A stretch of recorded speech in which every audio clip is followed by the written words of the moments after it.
And we are live. Let me start the record. Yeah, selfish. How you feel? I know my heart is cold. But you going all around and this rap is real shit. tell me really what's the deal? Yeah, I be selfish. How you feel? I know my heart is cold. But you baby, tell me really what's the deal? Yeah, I can't be selfish, but when I like how you feel. I know my heart is cold, but you really need to chill. Spending in circles, baby, like a fish well. Baby, tell me really what's the deal? Yeah, I can't be selfish, but when I like how you feel. I know my heart is cold, but you really need to chill. Spending in circles, baby, like a fish well. I'm with my niggas, we just pulled up to the spot. Sick of that little shorty who is from another block. I let that niggas leave from there, but I don't give a damn. Shorty looking too fine out here, and she do not got a hand. Making my way towards her, getting stares from all her friends. I know she could go love, but I think it's worth it in the end. I mean, is it really love if you're not down to risk it all? I'm just trying to be beside you, here to catch you when you fall.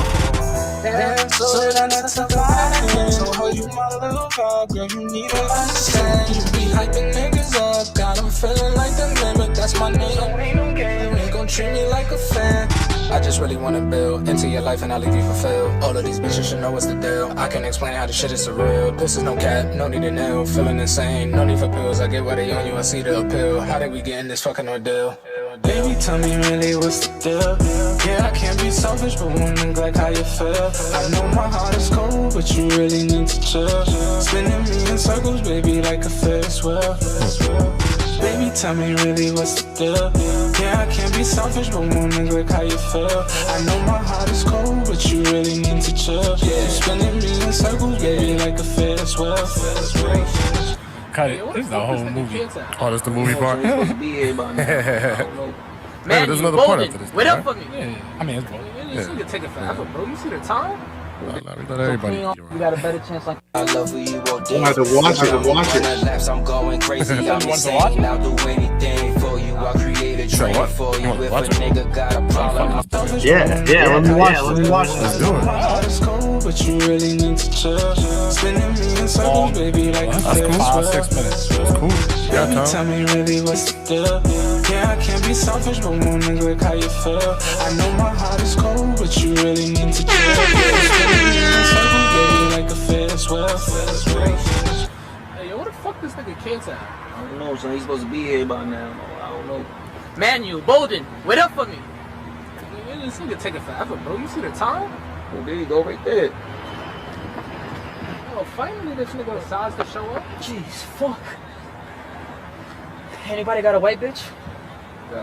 Thank you, brother. You're good. Anybody got a lighter? Manu? Think I'm a fucking caveman? You got a lighter or not, brother? Yeah, I got one. You hear him fucking take forever to get here and fucking rush. Not my fault, brother. You know, I ran from the train station. Well, you know we run on the schedule, man. Thank you, brother. By the way, we're still on, and I just seen the guys at the train. What guys? Where? Cleon, Swan, Ajax, Snow, Cochise, Cowboy, Vermin, Fox, even Rembrandt. Rembrandt. Yeah, My brother, engineer at even the time. Rembrandt. You're not serious. And then he fell off the Serious, face of the brother. earth. Oh, damn. Now look, sorry saying Came out emissary good. this afternoon to make sure all the gangs from Queens to Staten Island is going to the Bronx tonight. Now Cyrus don't want anybody packing any heat or flexing any muscle, so Cleon gave him our word that the Warriors will uphold the truce tonight and only tonight. Now everybody says that Cyrus is the one and only. I think we got a better chance of seeing for ourselves. And since everybody's on their way to the Bronx right now, I think if we leave at this very moment, we got a better chance on catching up to them. Baby, come get money with a dog. You know my heart is cold, baby girl, you gotta know.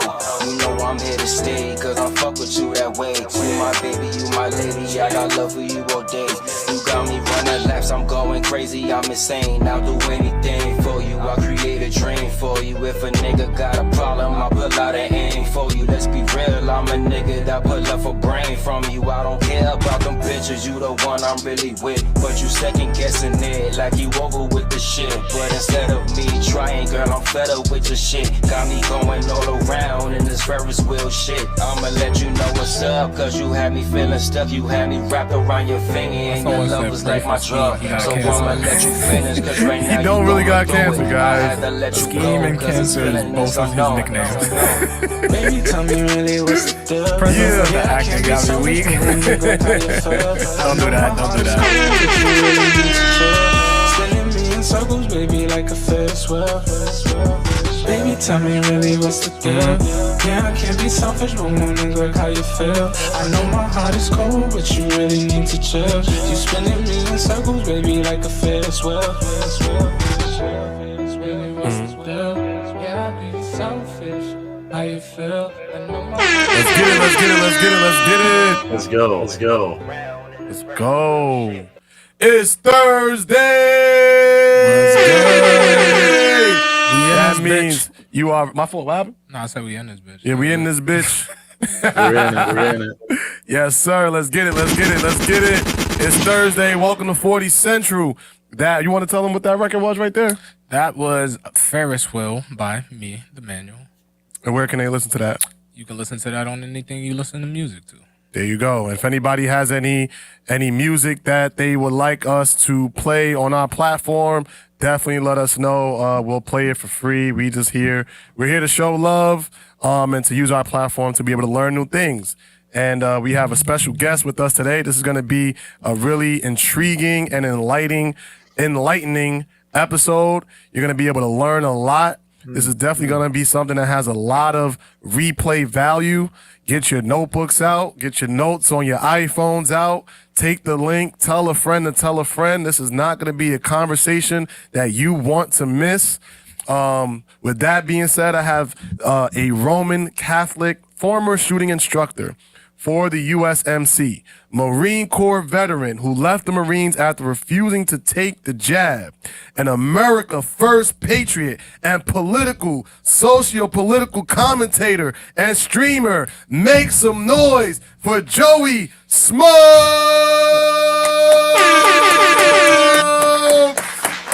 Let's go. Let's go. Yo, JT, you gotta like do some NBA like intros or some shit. Like your intros be going crazy, bro. I ain't even gonna lie. I appreciate that, man. I That's appreciate literally the best. Man.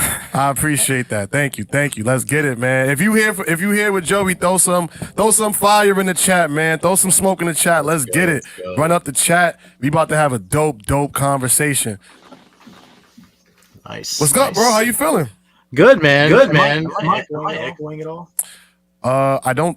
Let me double check to make sure Because I'm hearing it in my headphones. This is like the first time. Okay, now All it's right, you should be good now. perfect. All right, cool. We're good now. Yeah, man, I'm doing great. Thanks for having me on. I appreciate the opportunity. No problem. Nah, thank you for pulling up. This is something that has been we've been having a conversation for a while, and we finally made it happen. And I want to thank you for being a super upstanding professional and working with us to make this interview a go. And now we're here. So let's just jump straight into the interview. For those who are new here, please smash the like button, take the link, tell a friend to tell a friend. And we're going to start off with some just basic conversation, getting to know you a little bit. Who is Joey Smokes? And then we're going to get into your knowledge. We're going to pick your brain and try to get a glimpse of your perspective. If you want to call in and provide your opinion, you're more than welcome. The number is on the bottom at 646-493-6814. Again, 646-493-6814. This is an open conversation. We are not here to attack anybody. We are here to hear different ideas. We are here to challenge ideas, and we are here to provoke thought. So with that being said, let's get started. Joey Smokes. Is okay if I call you Joey Smokes, or you got another nickname you want? Joey Smokes is cool? Yeah, Joey Smokes, Joey or Smoke, whatever you want. All right, bet. So Smokes, just tell us a little bit about yourself. Who are you and where you're from? Yeah, so right now I'm in the Midwest. I was in the Marine Corps for a couple of years, And I mean, like you said earlier, I was a shooting instructor for the guys there, and yeah. Then they rolled out the mandate, and I'm a Catholic. I'm a pretty religious guy, so I said, no, not for me. I'm not going to go into what's in it, but yeah, I said not for me. Decided to get out. They put me through the ringer for that, and then I got out. I'd always wanted to do, kind of like you guys, I'd always wanted to do content, make content for people. And so after about a year of just working around home, I got into making content. And pretty soon after that, one of my buddies hits me up and just starts dropping some of the most insane red pills on me. And I'm like, dude, I got everything wrong. I had my entire philosophy wrong, like politically. And so I went on this, I don't know, 3 month probably deep dive into all this stuff we're going to kind of get into tonight. Yeah. And I, found obviously, this political movement, and things have gotten pretty wild, man. So I see we got Red Pill in the chat. That's awesome. I love that guy. Yeah. What else would be interesting? I don't know. I'm not good at talking about you said the Midwest. Well, first of all, shout out to the Midwest. I spent 4 years in the Midwest. I was in Indiana for 4 years when I was in school. Go. And yeah. So I learned a lot about the Midwest culture. That's when I first learned about the Second Amendment culture. Yeah. My first experience with that was going into a Walmart and seeing a guy walking around with a piece on his hip. Yeah. And yeah. And like in New York, we don't do that out here. We don't see that. So that was just like a huge, like, oh shit, this is something different. Yeah, definitely shout out to the Midwest. I've been to Chicago, I've been to St. Louis, I've been to Cleveland, like I said, Indiana, different parts of Indiana. So I'm all familiar with the Midwest. Yeah. So I'm in Indiana, Naptown. Okay. Yeah. Naptown in the house. Let's get it. Yeah, we got a lot of love for Naptown. So that's where I'm at. Yeah, and I don't go anywhere without care. I mean, you can't. It's called Naptown, but it's never asleep. It's always awake. There's always something going on. So you got to carry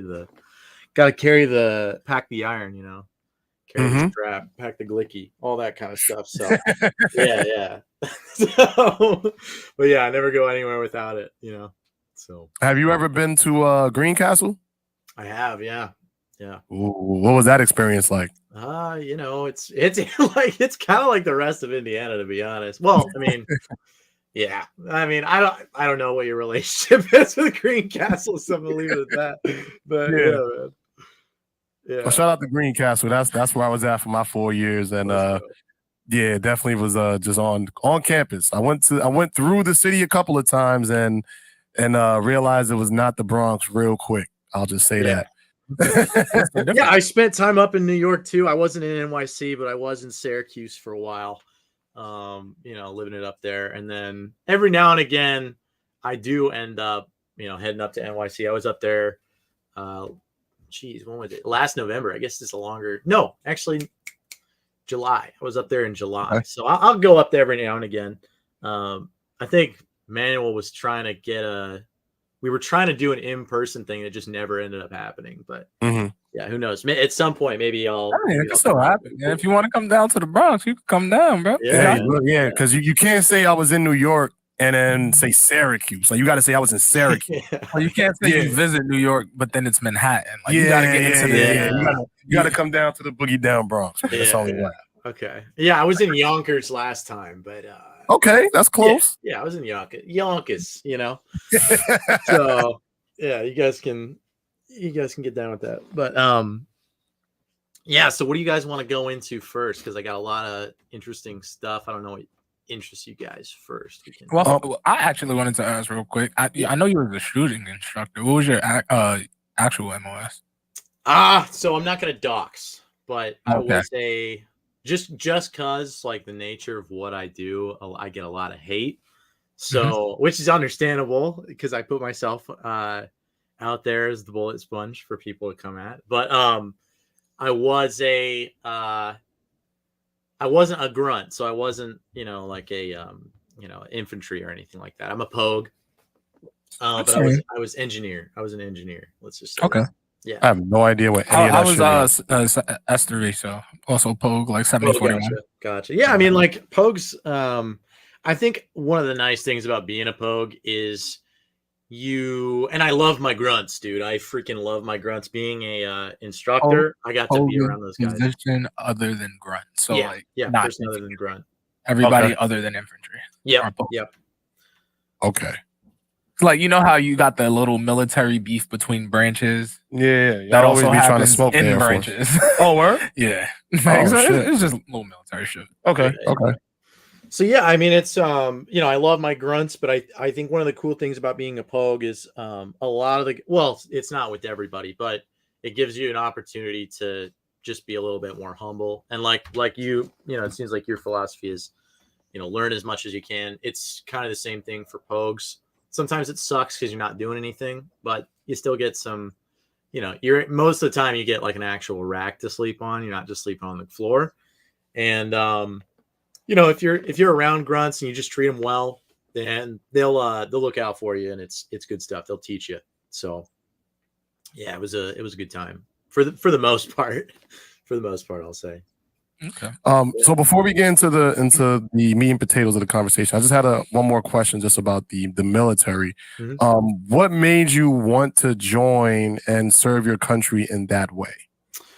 So so this is kind of like in my weird backstory. I struggled with, I'll just say it. I struggled with like a brief bout of substance abuse before I'd gotten in. That lasted for a while, and then I quit all that stuff cold turkey, came back home, and needed something to kind of, just for lack of a better word, keep me sober. And I'd always been a patriotic guy. I was always a Trumper. I would go to the Trump rallies and stuff, and it just, like that, the way that Trump made everyone feel in that 2016 like time frame, it was just I don't know, it was incredible. You can't replicate it. And so I think that got me really into like politics. And I figured, this was my thinking back then, was how can I have a political opinion if I don't serve the country, which is a lot of American propaganda. But I think it was wholehearted. So that's why I ended up joining, a mixture of those two things. You were a part of the Marine Corps, correct? Yes, sir. Okay. All right, cool. That's my brother. Yeah, I was in the trenches, man. Listen, thank both of y'all for. Matter of fact, I'm glad you said that. Let me give y'all a round of applause for your service, man. Your service. Let's go. Sincerely appreciate it, keeping our country safe. Y'all efforts are definitely not appreciated like they should be. A lot of people say teachers need to get paid more. Nah, while that is true, because we don't get paid enough, our servicemen and servicewomen definitely deserve to get their flowers, their money, their respect while they're here. So again, thank you for your service. All right. If you guys have any questions, you can throw them in the chat. If you have any questions for Joey Smoke, shout out to the gang coming in the building. Everybody here for Joey, throw some love in the chat. While you're here, make sure you smash that like button, hit that subscribe button. We're about to get into a deep dive. So, my man. Oh, matter of fact, let me play the drop because we're about to go into the rabbit hole. Where is it? Here we go. It's gonna be wild. Going into the rabbit hole, ladies and gentlemen. So now let's start with the America First movement. What is that for those who don't know? So America First, well, it's simply in the name. We want America to be put first, and we understand that the closer that you look, the further down the rabbit hole and the paper trail you go, the more you realize that America is not in control of its own sovereignty. It's not in control of its own destiny, and that the country is consistently changing at a rather rapid rate over the years. What we currently have is nothing that looks at all like the country was meant to be or how it was. And, that can be due to a lot of different things. That's a lot of different aspects that kind of go into this. But one of the biggest issues that we have is, the constant, overrepresentation of groups. I'm trying not to get you guys banned. Groups of certain groups of people in our government, in our State Department, that are controlling our media, and that the country that they're from, which is in the Middle East, by the way, and so we're very against that. And then also, in terms of like America First as a movement, it started. The head of the movement is Nicholas J. Fuentes. He does a nightly show over on cozy.tv /Nick, if you guys want to check him out. But one of the things that we're very about is bringing Christianity back into America, back into the core of America.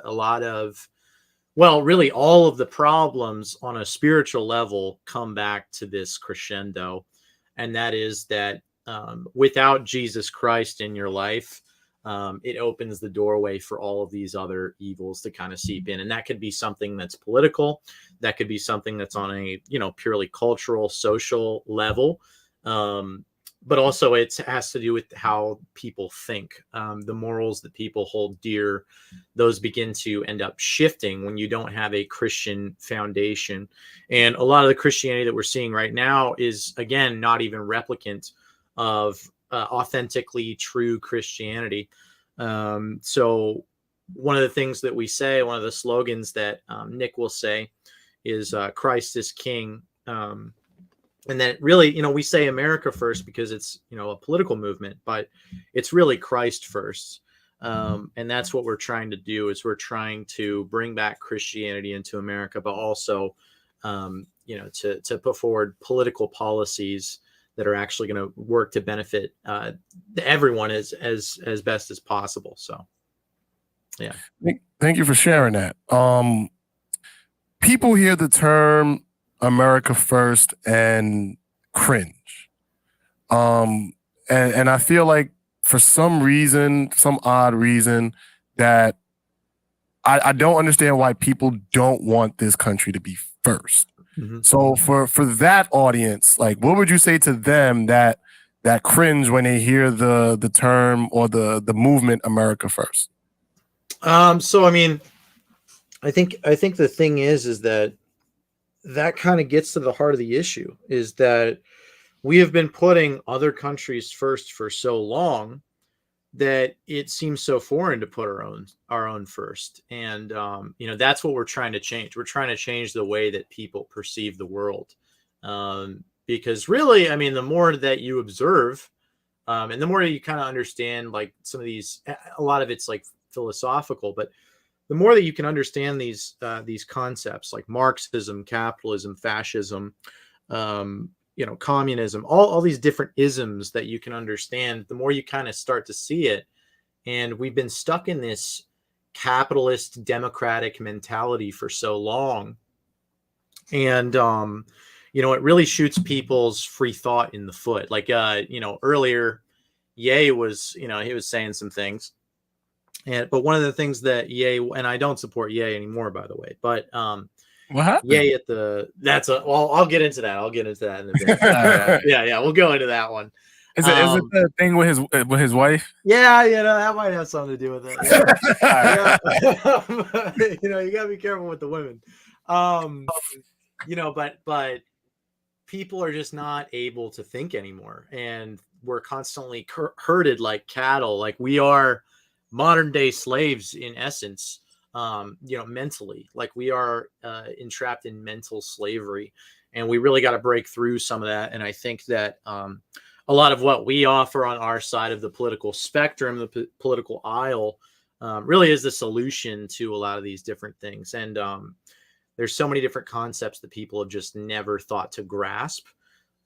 Because they've just never been presented to them. They've like opinions like mine, opinions like Nick's, a lot of the guys that are involved in the movement have never been allowed a breath of fresh air. And so that's what we're kind of trying to do. That's what I do over on my channel, is I bring up these controversial topics, but I explain them for people. That's where a lot of the Omegle stuff comes in. But yeah. We got our first question. Shout out to my boy Alberto. How do they get the real, authentic information? Well, I don't know what he means by they. Is he talking about us? Like we talking about the church before Constantine. Well, I mean, like, are we talking about the Bible or whatever? I mean, we could look at the Bible. You can look at the Councils of Trent. Nicaea. You've got Trent. You've got tons of different early church fathers that go through the Bible. I mean, if he's talking about Christianity, I don't know specifically what he's talking about.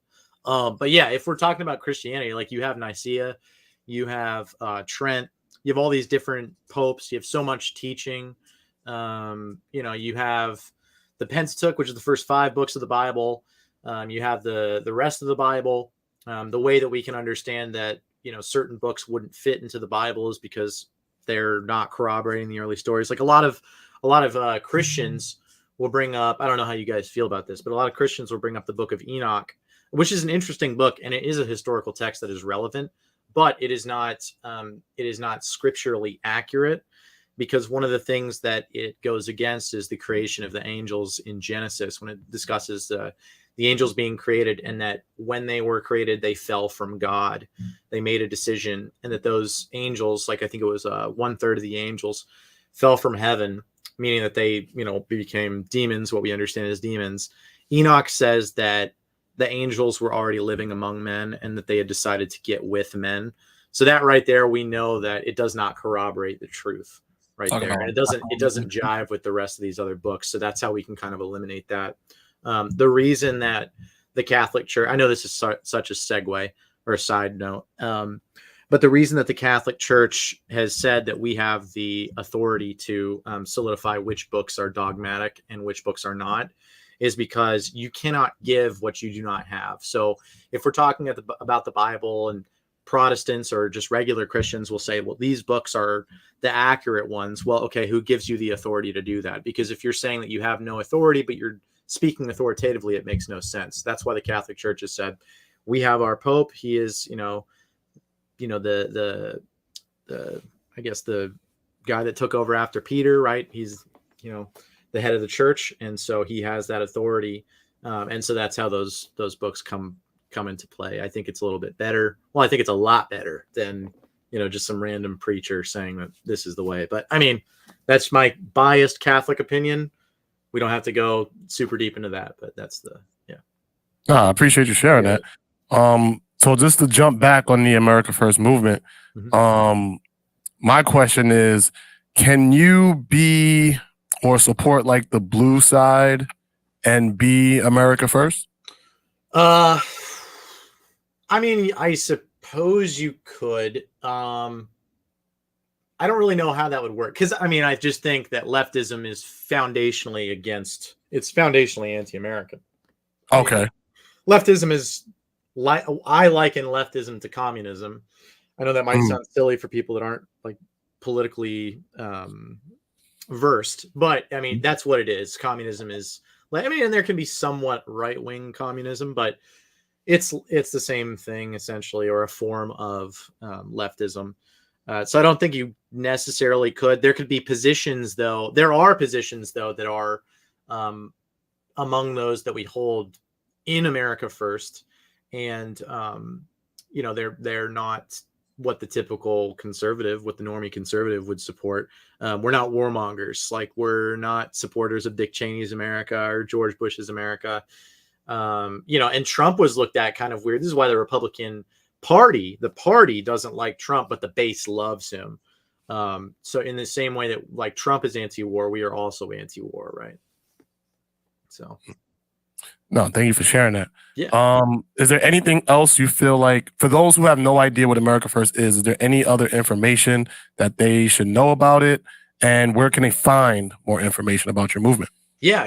You can go on cozy.tv/Nick. That's where you can find everything AF related. Not everyone on that platform. It's a private streaming platform because we've been kicked off of everywhere else. I haven't been kicked off yet, but yeah. cozy.tv/Nick. Yeah, it's in the chat. And then, yeah, I mean, you can kind of just watch the streams there. There's replays. A lot of what we do is on Telegram because, again, we're getting banned off of everything. So we'll get banned off Twitter. So you can go on Telegram. You could go to Nick's Rumble channel. He has that up there. Maybe a good intro for people.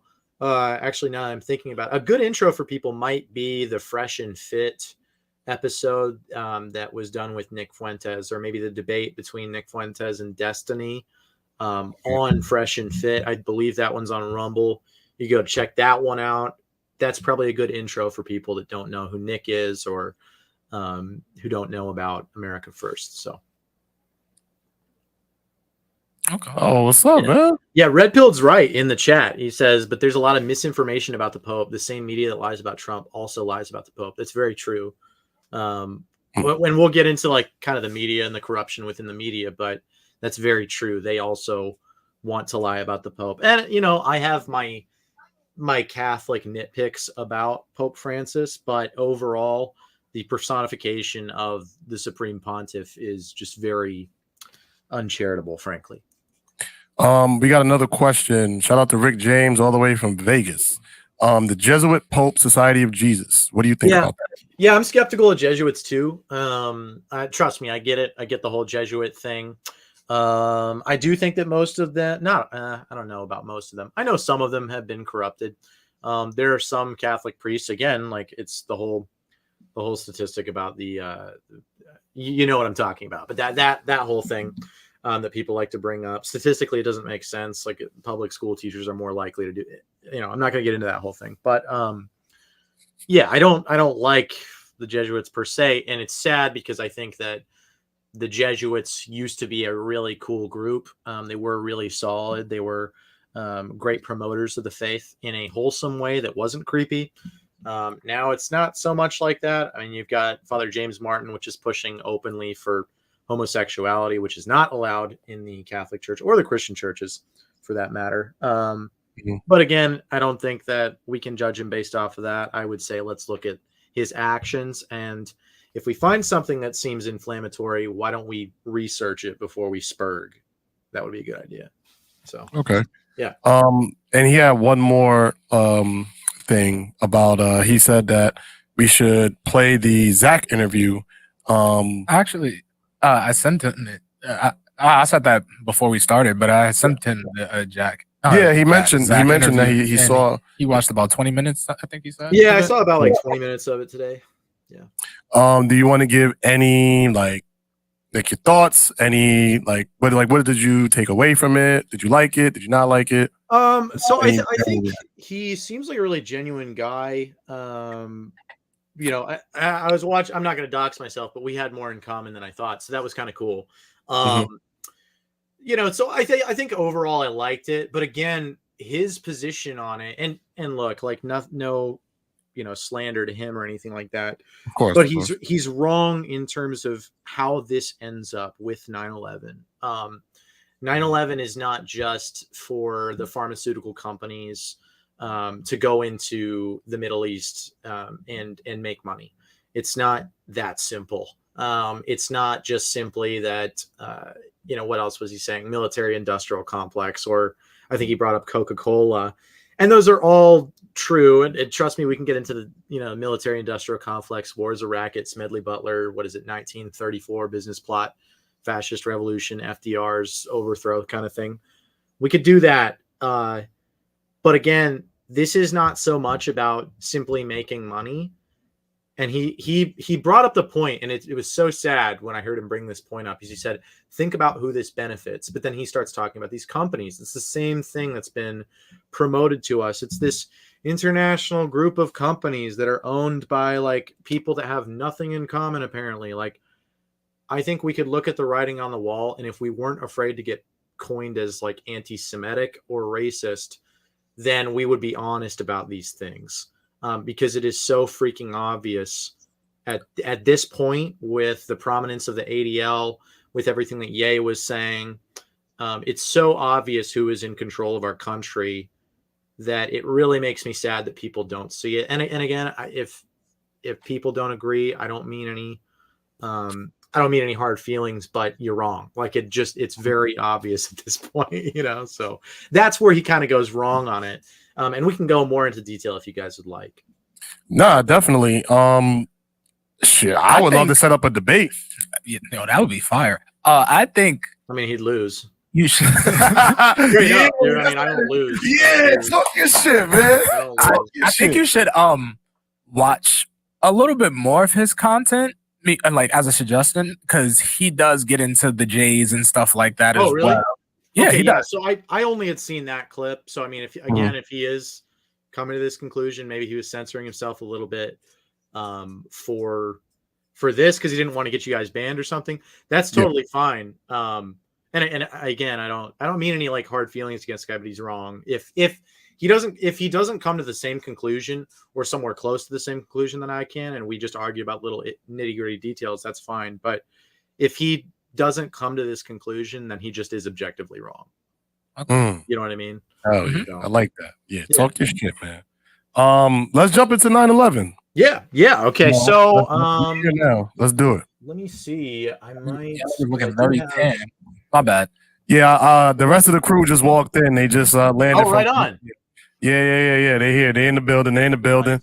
Okay, you got to do the intro for them then. Then we'll do the 9/11 thing. All right, bet.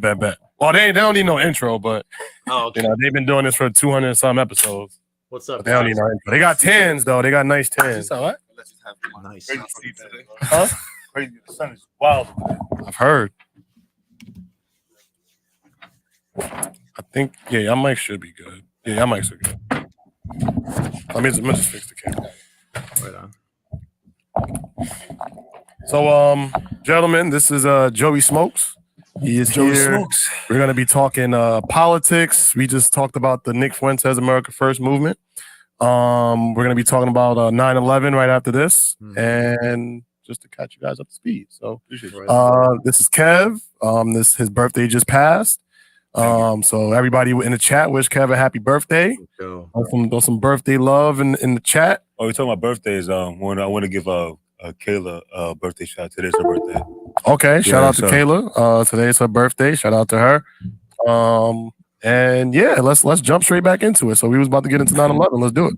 Yeah. So a lot of this kind of starts way before 9/11 even happens. This is a planned out thing.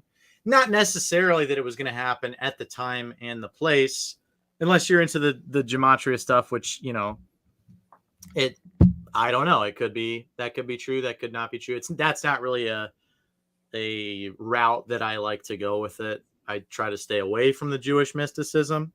But, you know, we could go into like prior, let's just dumb it down. So Larry Silverstein is the guy that owns the World Trade Center. He buys it.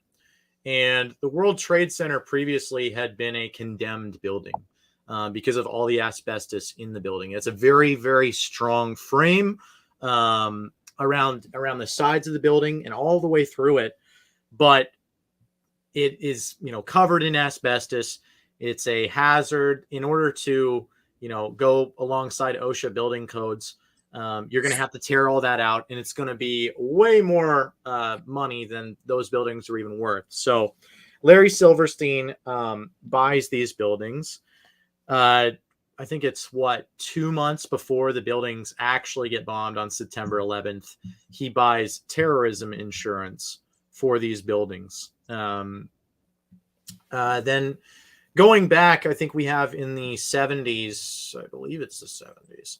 But Aaron Milchan, who is a Mossad agent that was working as a Hollywood producer, is putting out films. Most notable film that you guys probably know is like Fight Club. He produced that. He's produced hundreds of Hollywood films all the way through it, and has been spying on Hollywood for the Mossad, which is the Israeli intelligence organization, right?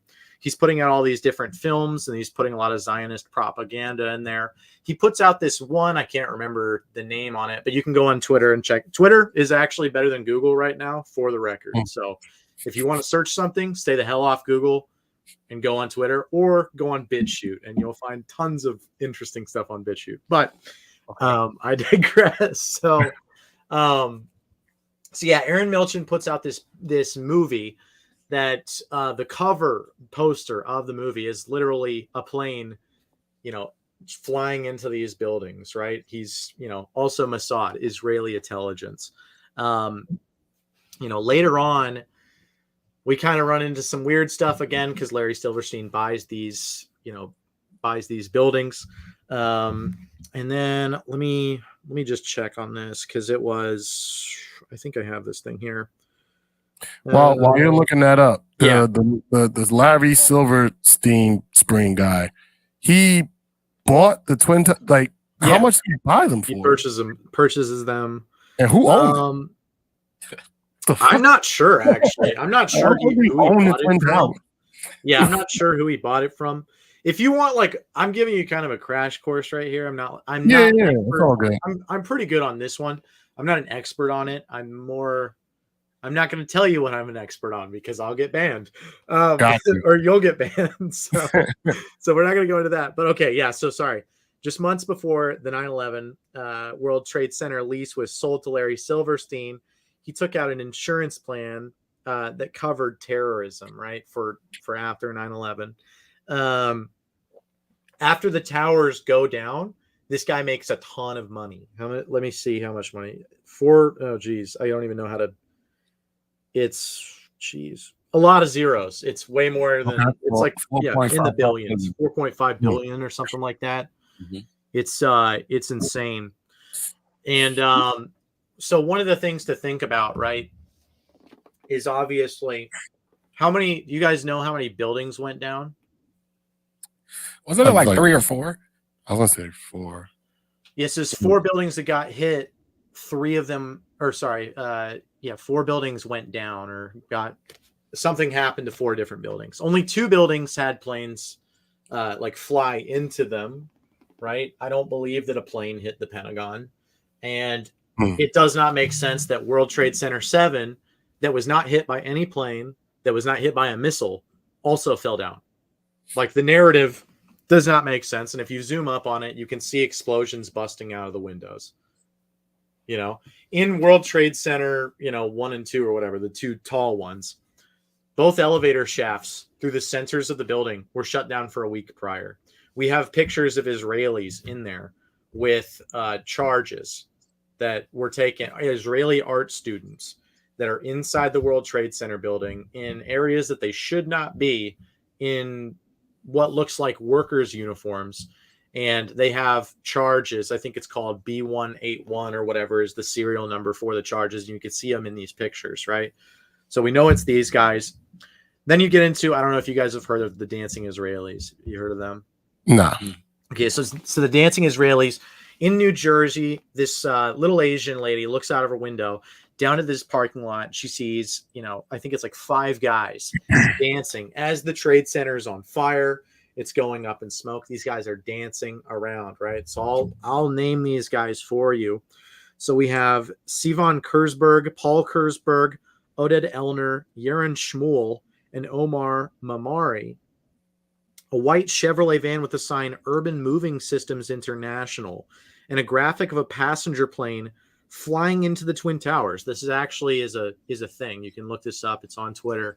You can find it. A lot of people are talking about this now, but literally they have a passenger van parked there with a plane flying into the World Trade Center on the van, right? So people are freaking out. People in New Jersey, they're freaking losing it, right? Think of a bunch of fat Tony Soprano, American patriots getting upset, calling the cops. Hey, what are you doing down there, man? They're freaking out, right? These guys are upset. They're freaking out. Cops roll up where are these motherfuckers? Where they at? They pull up. They grab all these guys. They take them into custody. They're, I believe, in custody for 70 days or something like that. They take bomb-sniffing dogs out. They smell the car. They find explosive material in the car. The same explosive material that ends up later matching what's on the ground at ground zero, right? They find this stuff. They find box cutters. They find out there's a second van, and the second van was on the Washington Bridge or whatever, the big bridge They catch that one on the bridge. It's also got the same kind of thing. They arrest all these guys, and then it gets completely shut down by the CIA. Later on, it gets shut down. This is on a Fox News. Fox News, I believe, had 3 different little panels on it or whatever. Yeah, I love JPEG, by the way. We have like all these different panels. People are talking about it. It's on like Rush Limbaugh and stuff. Everyone's talking about this kind of thing. And it gets completely shut down. Makes no freaking sense. Then these guys end up going back to Israeli media, and they just say that we were there to document the event. Then later on, we have it released, like transcripts of what they were saying to the CIA agents and the feds and every single person that's questioning them. And it's all very anti-American sentiment, right? Then you guys have to think about who benefits from this. Because immediately after 9/11, we have this massive arm of the overreach of the state, the surveillance arm. Patriot Act. Yeah, the Patriot Act. Big Brother, right? And you got all this gay TSA stuff, which totally sucks, by the way. Yeah, you just talking about this is you know what I mean? Really making me think you would like Zach more and more. Because we might get along. We might get along. But you know what I mean? Now you got these fat TSA ladies going through all your stuff. It's like, dude, you couldn't stop me. I'd knock you out. Like, what are we doing here? If I really wanted to, well, I'm not going to say that. But yeah, like I could get through it. Like, let's be honest here. I could get through that. Anyone with a brain and, anyone with a brain and 2 moving legs can do that. Anyways, but it gives them an excuse to extend this overreaching arm of the state. And now everyone has to deal with the fat TSA agents. But now they're tracking you. Now they have Amazon Alexa kind of looking at your stuff. You know what I mean? Like, now you're getting banned all the time. These kind of things only happen because of 9/11. Then we have to think of the foreign policy situation after the fact. And after the fact, we conveniently took out every single person that was a threat to Israel. And you look at Bush's cabinet, they're all from, a specific group. You could look at even like the people around Obama, all from a certain group. Even interesting. And I love Trump. I love Trump, by the way. But the people around Trump, they're all from a specific group of people. It's very, very interesting. And then we have to start asking, okay, what are the 2 biggest U.S. lobbies in the United States that bring so much money to the table when our election season comes around? AIPAC and WINUP. Both of them are Israel lobbies, Israel first. That's why we say America first, because for the longest time, and that's true also, Red Pilled AF got that right. They also did kill Michael Jackson. And I've been saying that forever. Yeah. I've been saying that forever. That one's real. Michael Jackson agreed with me. The more you look into this stuff, Michael Jackson agreed with me. Michael Jackson agreed with Nick. Well, he's, before Nick started doing his thing. But he was clued in onto all this stuff. That song, They Don't Really Care About Us. He says, kick me, word that rhymes with bike, kick me, bike me, you don't even like me, or something like that. And then Jew me, screw me, you can never do me, right? It's all about that group of people, right? They framed MJ, Carrie Fisher's I think it was Carrie Fisher's dentist. It's weird, dude. The more you look into this, Vince James, by the way, another guy on Cozy, has a really good breakdown of the whole Michael Jackson thing. You can find that on Rumble, by the way. Shameless plug for Vince. But yeah, so they set that whole thing up. They've been setting people up for years. I mean, they killed JFK. The only reason that they took out JFK was because, well, there's a couple of different reasons. There's because, he didn't want to flood, I believe it was Cuba, with cloud seeding, which sounds crazy, but that's something the World Economic Forum has admitted. China's admitted it, where they'll literally create the weather by seeding the clouds. They put, I think it's called silver iodine, dry ice, and a certain type of salt. They'll sprinkle that in the clouds. It causes immense condensation, and then they'll, cause serious amounts of rainfall. They've been doing this since 1942? Are those white lines that we see in the sky? Yeah, the whole. What do they call it? Yeah, chemtrails.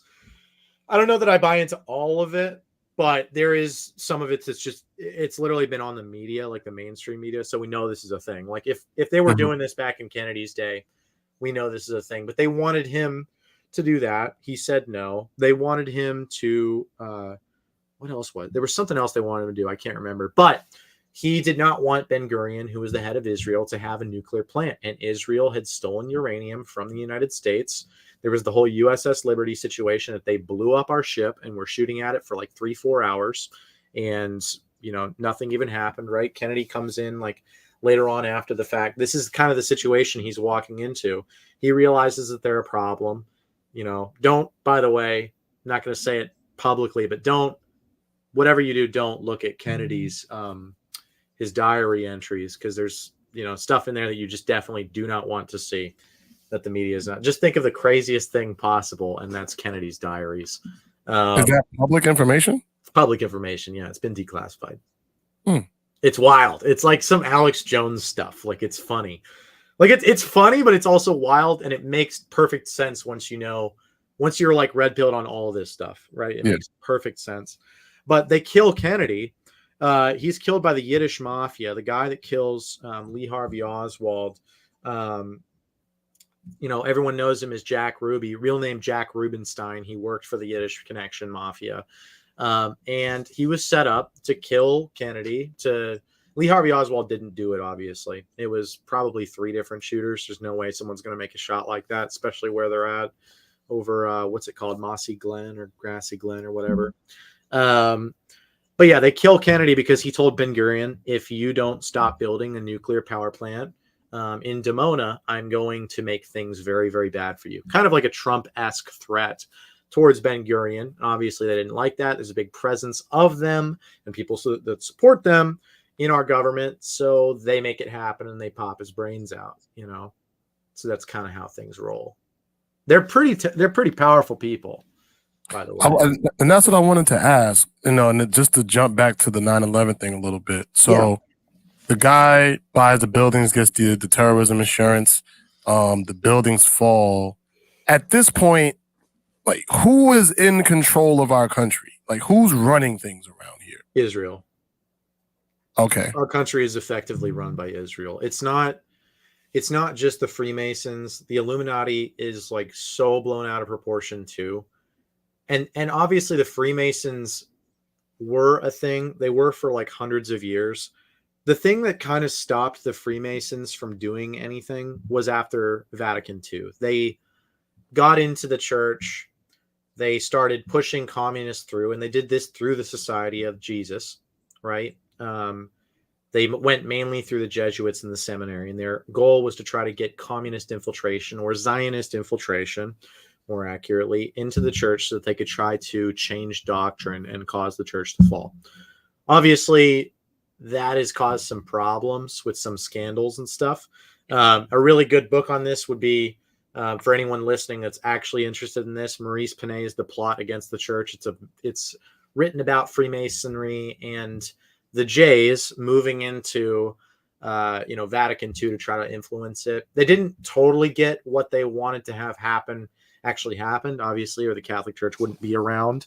But to an extent, there was a lot of infiltration. A lot of that's been kind of dealt with, but there is still some, as we can very obviously see with some of the things going on in the church. But after that, the Freemasons weren't really active. They weren't really doing anything after that. Now it's a bunch of fat guys that put on barbecues that don't know what they're doing. You know what I mean? Mm. And there's also different rites of it. You've got the Scottish Rite, and then you've got, your normie Freemasons or whatever. The Scottish Rite is the one you kind of have to look out for, as well as like one of the, I can't remember what it's called, but it's the black version of Freemasonry, because originally it was only for whites. Then it opened up towards blacks, and so there's certain chapters that it's a black only chapter. Those, when you start looking into, very involved in the civil rights movement, which the further you look into as well, the same people that stood around Martin Luther King Jr. are the same types of people I'm talking about. Like Martin Luther King Jr. was a trained communist. We have tons and tons of evidence and pictures of him at communist education camps. That's kind of why you hear him push some of the things that he says. The whole I dreamed a dream speech, great speech, great political motivator. But the guy was a total Marxist. And a lot of the civil rights movement played off of the help of black Marxists. They wanted to turn blacks into Marxists. and make money off of them, and that's kind of what they did, right? But that wasn't really the Masons. The Masons really just targeted the Catholic Church. That's why the Knights of Columbus, which is the group that arose to fight Freemasonry. People don't know this, but you cannot be a Catholic and be a Freemason. If that's found out, you're automatically excommunicated. The Pope doesn't even need to do it. So that's why I'm a member of the Knights of Columbus. Our group is literally around to fight the Freemasons. And, back in the day, there used to be actual like brawls and stuff, but everything's kind of soft now. And, it's kind of run by boomers. But, the Freemasons aren't really a thing now. Now it's just MLK. I like Malcolm X to an extent. Yeah, I'm more of a Louis Farrakhan guy. I can overlook some of the like white hatred. Yeah, like Louis Farrakhan, he hates white people, it's kind of keck. I don't like it because I'm white, obviously, but like he's kind of more correct on a lot of things. He's totally wrong on a lot too. It's into this whole like what is it called? The Black Hebrew Israelites. That stuff is keck and wild. But there's aspects of truth in there. That's why people obviously gravitate towards it, So I don't totally disavow Louis Farrakhan, but he is funny. We'd have a conversation, and it would be a fun conversation. So I want to go into this comment right here: the Malcolm X versus MLK. Yeah. How do you feel about that? I think MLK. To be honest, there should not be a name or a monument dedicated to him. I don't want to like break your guys' heart if you don't, because this one is like hard to. It's bad. No, This one's bad. Because like everyone grows up like loving MLK. It's the same thing with like Lincoln or whatever. I don't know. Like I don't know who else people love, but yeah, MLK is like a tough one. They have I don't know if it's the CIA or the FBI, but they have a tape of him doing things in a private room to a woman in the presence of two other guys, and they're laughing about it while it's going on. This tape, again, I haven't seen it because it has not been declassified yet, but multiple people have reported on it. Like multiple people that are trustworthy. That's the scary thing about it. That's why I take this position where I'm like, you know what? I'm going to just disavow MLK before this comes out. I disavowed him because of his communist ties anyways. I'm very anti-communist. But yeah, I mean, this thing is supposed to declassify in what, like 2-3 years or something. So, I mean, again, who knows? I hope I get proven wrong. I hope I get proven wrong. I think they insinuated that with the movie. I think the Selma movie kind of insinuates on that, where they're playing a tape. I think it was the FBI is playing a tape in front of his wife or something like that. Oh yeah. Actually, they did. Yeah, they kind of, but they didn't go into it. Yeah, for sure. Yeah, Rick James, you suck, bro. By the way, you really suck. Why do you feel that? Is it because retarded? Dude, that's literally retarded. They hate us because we're the ones that fought against him. Okay, here's what they believe about Jesus. Okay, let me set something straight for Rick James right now. So they say that that Mary, right, the mother of God, that she was a fornicator and that she fornicated with a Roman soldier named Pantera, which of course didn't happen, because if that happened, then he wouldn't be God, right? So of course, this is why they say this. One, to delegitimize him from being God, and two, because they hated race mixing. Like, they really hated race mixing. It's against their religion, right? Me, I'm like, I don't prefer it, but it's allowed, right? It's totally allowed. It can be good thing. It can be a good thing, right? There can be good that comes out of it. But the Jew, I'm sorry. They don't like it because they don't like it. So they obviously hate him for all this. He chases them out of the temple because they're money changing in the temple. They're teaching all this stuff about just only, worshiping the law. He then goes on to call them a den of vipers, right? And this is the head of the Catholic Church. This is the guy that creates the Catholic Church. He's God, okay? He creates the Catholic Church, and they hate him for it, and they kill him for it. And of course, because they don't want to do the dirty work, who do they try to pawn it off on? They try to pawn it off on the Romans, right? So that they can blame Europeans again. The more you kind of look into this, the more this kind of leads us more into the racial thing where they hate Europeans because Europeans are the chief group, the main group.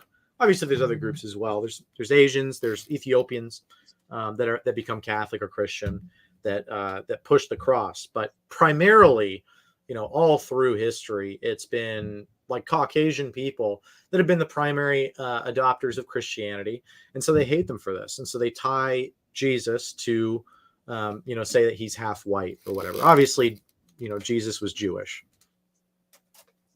Okay. So I mean, I've heard people say Jesus was black. I've heard people say that's Jesus was Middle Eastern. I don't know why he would be. Again. I've heard. Yeah, I mean, Middle Eastern, fine. Middle Eastern, what is it? More. No, a more. Well, we have a picture of him. We know what he looks like. He looks Jewish. Like he looks like my buddy Alex White, who's in the chat right now. Shout out to Alex. He looks like Alex, I believe Alex is half Jewish. He's got the big nose. He's he's got the face. You could tell it's on the Shroud of Turin. If you guys want to, you suck, Rick James. You suck. But, we'll look at it. I love that this guy's trolling me. This is actually good content. But this is Keck. But yeah, we have the Shroud of Turin. You guys should definitely check out the Shroud of Turin. It's pretty wild. They've done so many different tests on this. We have the blood type of Jesus, and it matches the same blood type that happens in all these different Eucharistic miracles. I mean, if you guys want the ultimate red pill, just become Catholic at this point. You too, Rick James. You should become Catholic. All right, let's get into politics because we have our political insider here who's fresh off of the jet from Colombia. Trump, right? Yeah. 2016 happens. He's running against Hillary at this point, right? Yeah. Right. Running against Hillary. It looks like Hillary's going to run away with the race, and the whole thing flips. This whole MAGA movement starts, and now the Trump era begins. A lot of people did not like Trump because they felt he was racist. Yeah. What do you say to that? Cool. I don't care. Like, let him be. You know what? Be as racist as you want, Trump. I think it's awesome, to be honest, at this point. Like, I think a huge part, and I obviously say that tongue in cheek. Again, like the Catholic Church is very anti, like what we understand is racism. I don't think that racism technically exists, but it's because it's kind of a buzz term. And the more you kind of look into the ADL and what the ADL likes to smear people with, it's kind of a made up word. But I do think that as Americans, as our demographics are changing, and they're changing for a specific reason. One, because these same people want to eradicate any different real diversity, which is individual racial groups, because then those individual racial groups have a shared common identity. Like a good example would be the Black community. I think one of the things about the Black community is you guys are pretty tight. I mean, again, there's a lot of fighting. There's stuff that goes awry, and there's obviously problems.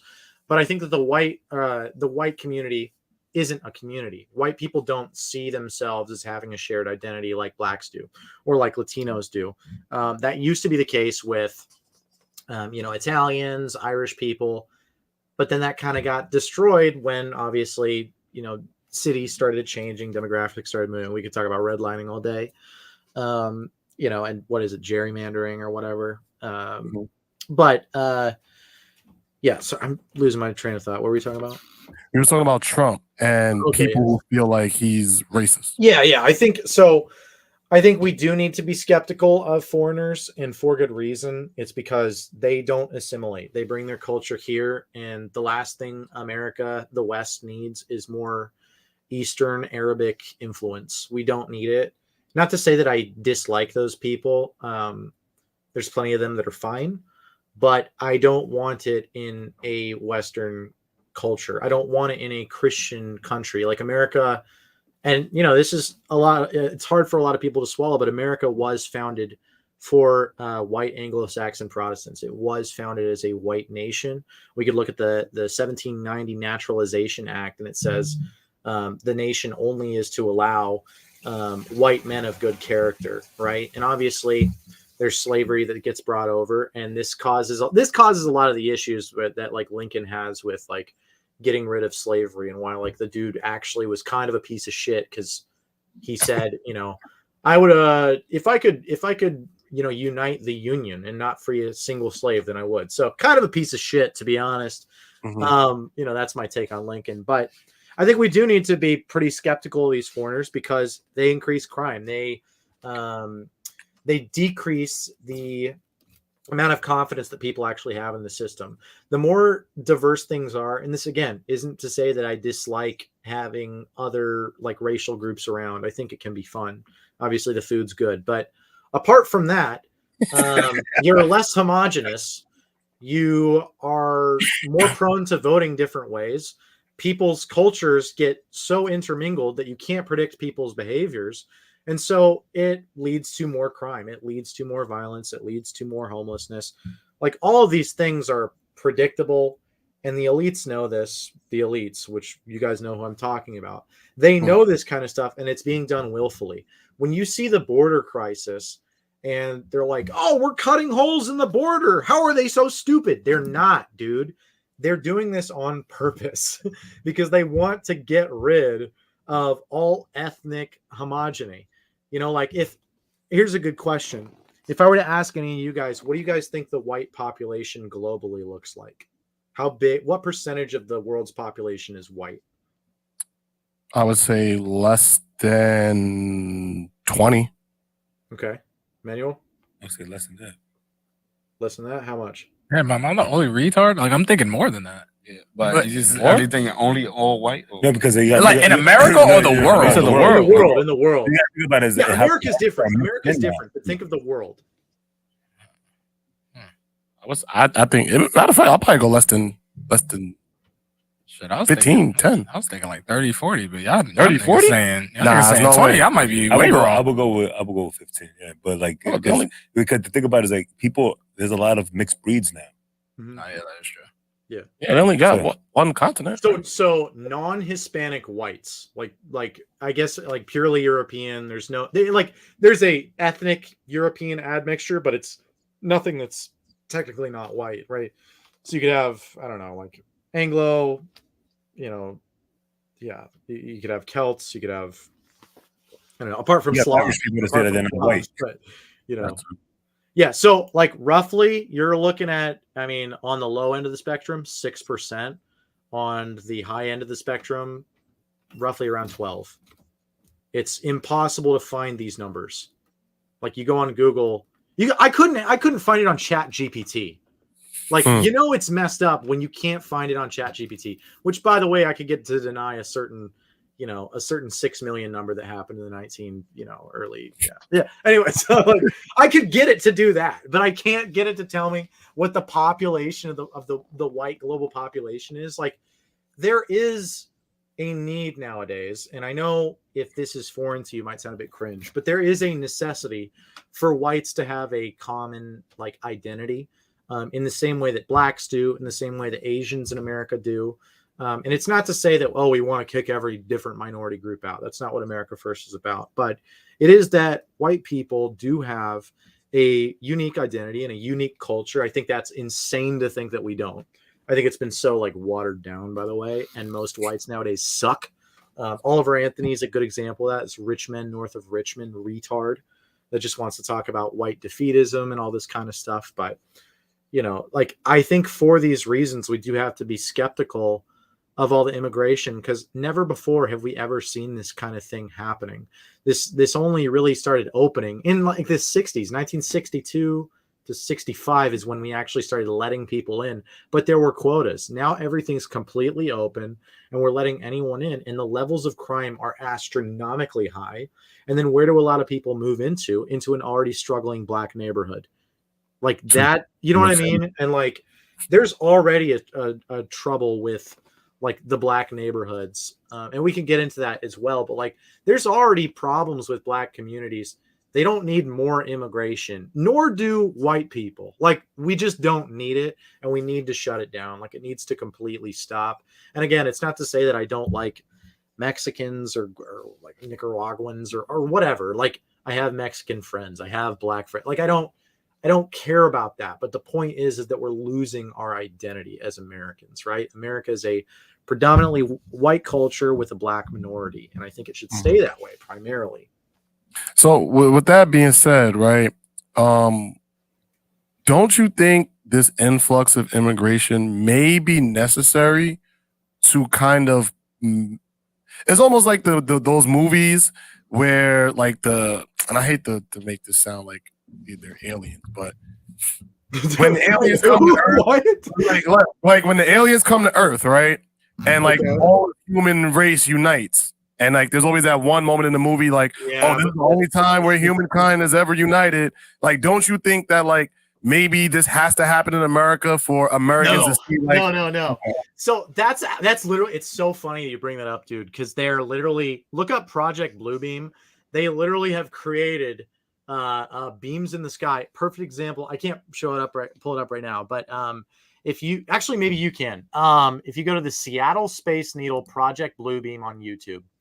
Go to that. Wait, you gotta say that again. I ain't that. Seattle Space Needle Project Bluebeam on YouTube. They are able to literally take these beams of light and shoot holograms into the sky.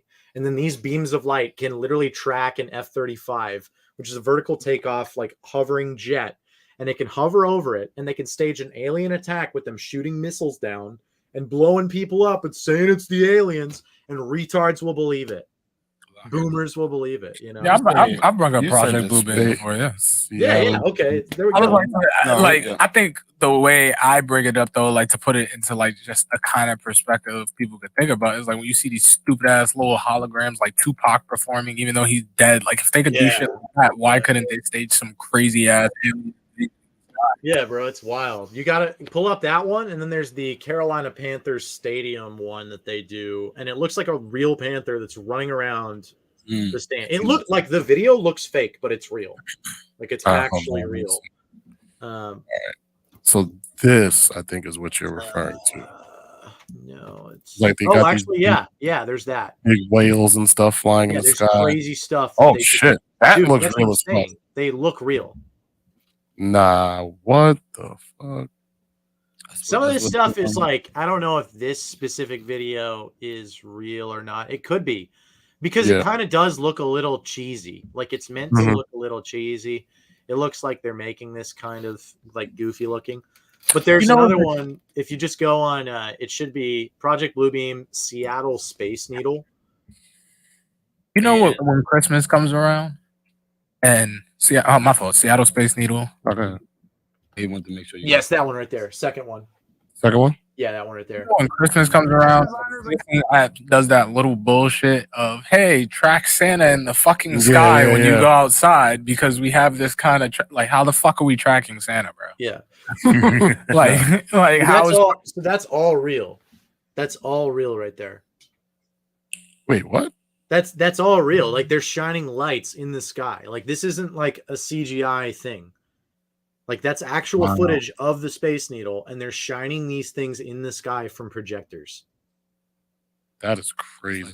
That's wild, dude. I mean, that's one hell of a light show. Mysterio? Mysterio. Oh, yeah. That's how he was. Yeah, bro. Take the girlfriend out for a date. Like, that's where you go right there. But, you know what I mean? It's super cool. But, like, dude, think of the capability of this. If Vince McMahon get a hold of this, the WWE intros will be so fire. They need somebody call Vince McMahon. You need to buy that. Yeah. He was talking about Mysterio and Spider-Man. That's what he was doing. He was using like little fucking projectors to stage alien attacks and make himself look like a superhero, even though it was just technology. Nothing was happening.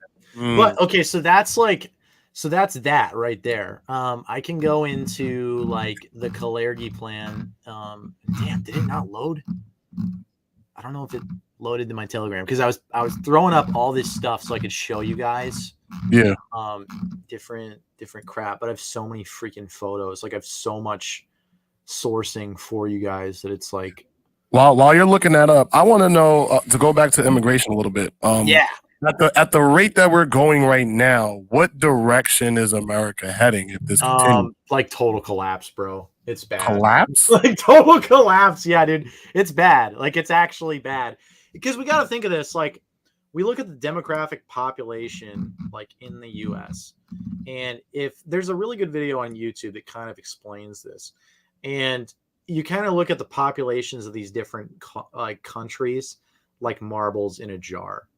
And the marble in the jar does not make a dent when we take a marble out of the jar representing 1,000 people that come over. There's still 1 billion marbles in this other jar. Like we're not making a dent.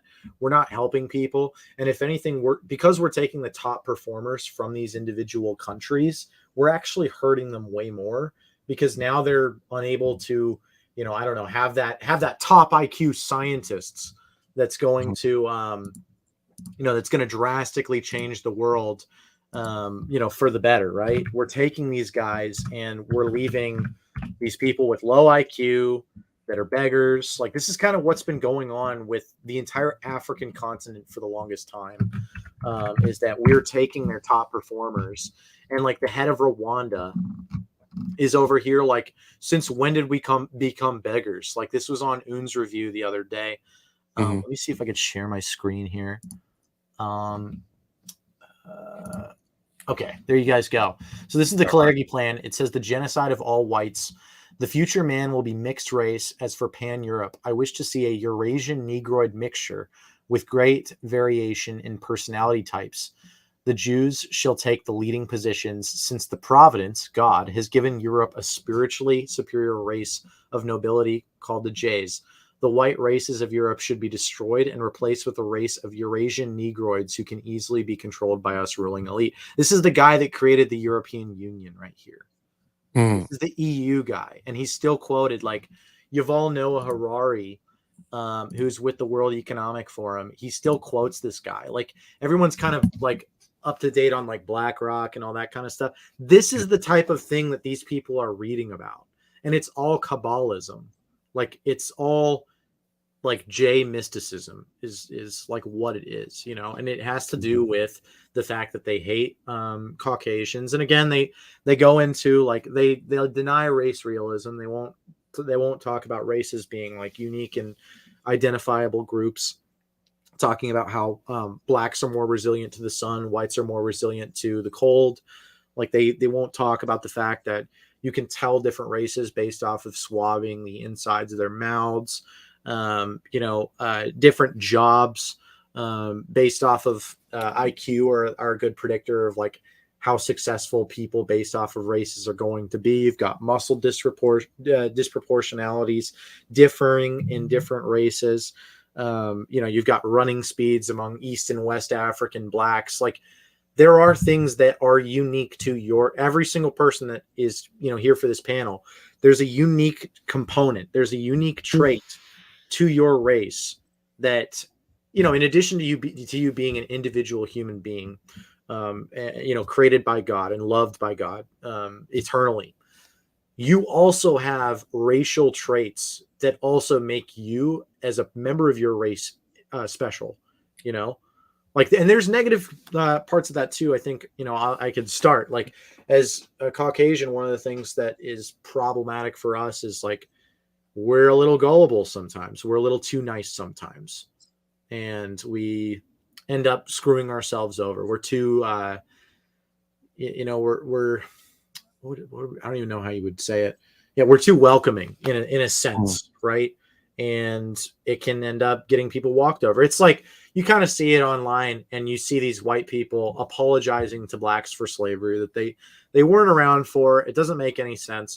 You've got white guys apologizing for saying the N-word. Like, I get it. I understand why people don't want people to say it. It can be taken as hurtful or rude. But like crying and apologizing for these things like it's the end of the world. The scariest thing nowadays is not to, die in battle or having to give your life for your family or your creed or whatever, your country. It's being called a racist Nazi. Like that's ridiculous to me. You know what I mean? The worst possible thing ever is Hitler. He's talking about this. I watched the YouTube video, and it was some dude. He was going up to like different races, but a lot of the people were white. And he was like, "Would you say the N-word to cure world hunger?" And these motherfuckers was like, "No, because then people are gonna call me racist." Yeah. And I'm just like, "That's what the fuck you're worried about?" If I was a white person and you came up to me like, "Say the N-word to cure world hunger," nigga, like, yo, like I don't get it. That's me too. that's me on a day where I'm not curing world hunger, where I'm just driving and I'm like, and it's just N-words everywhere. Yeah, it's just so much racism. You know what I mean? You got to spread. I think we need to spread the racism. Frankly, I'll be honest though. Like racism is actually kind of funny. Like the common understanding of racism. This is why it's so retarded. The common understanding of it is that like I'm looking at you and I'm thinking your skin is different than mine, and because of that, I hate you. It's like that is the most brain dead, retarded thing anyone could possibly think of. What people are actually racist over is a group generalization, which I think is fair, because we do base like what we call stereotypes off of a generalization, and it's a defense mechanism because it's like, oh, I saw that alligator bite the head off of a rabbit. I might want to stay away from the alligator. And obviously that's an extreme example. But like if I'm seeing like, okay, well, all over the news, it's black people beating up whites. It's like it would make sense then that a white kid reading that is going to be like, oh, maybe I should stay away from them. Maybe I should, you know what I mean? Like the black guy walking, the black guy that lives in the hood, he's going to see, another black guy, or he's going to be like, you know what? I'm not walking down this street at night in the hood because this is a bad area.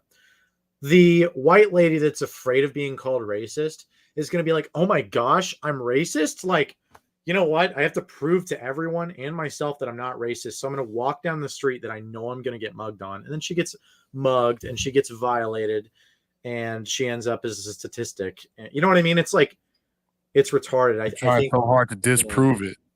The what? It's like you're trying so hard to disprove like the media manipulation that you're willing to like risk your safety. And it's also annoying because like it's an impediment to comedy. Like comedy thrives off of racist humor. Like Dave Chappelle, again, I'm kind of a self-deprecating guy, but like the whole skit that he has about which one is it? He's got this one skit about like the black dudes like shanking the white guy that's just too nice. And it's like the funniest thing ever. You know, because like you could see that where it's like, oh, generally we can understand that white people are just too nice. They're just too like, oh, I'm so sorry. I didn't mean to hurt your feelings. And it's like, dude, just, say the N-word. Just say the N-word. Like, why do you care? Honestly. I don't know. And I think it's just funny. I think, to be honest, it's funny. Now, again, it's like, if it's hurting someone's feelings, then you got to be charitable and you shouldn't go out of your way to hurt someone's feelings. But are we really getting this upset over something like this? I don't see the point,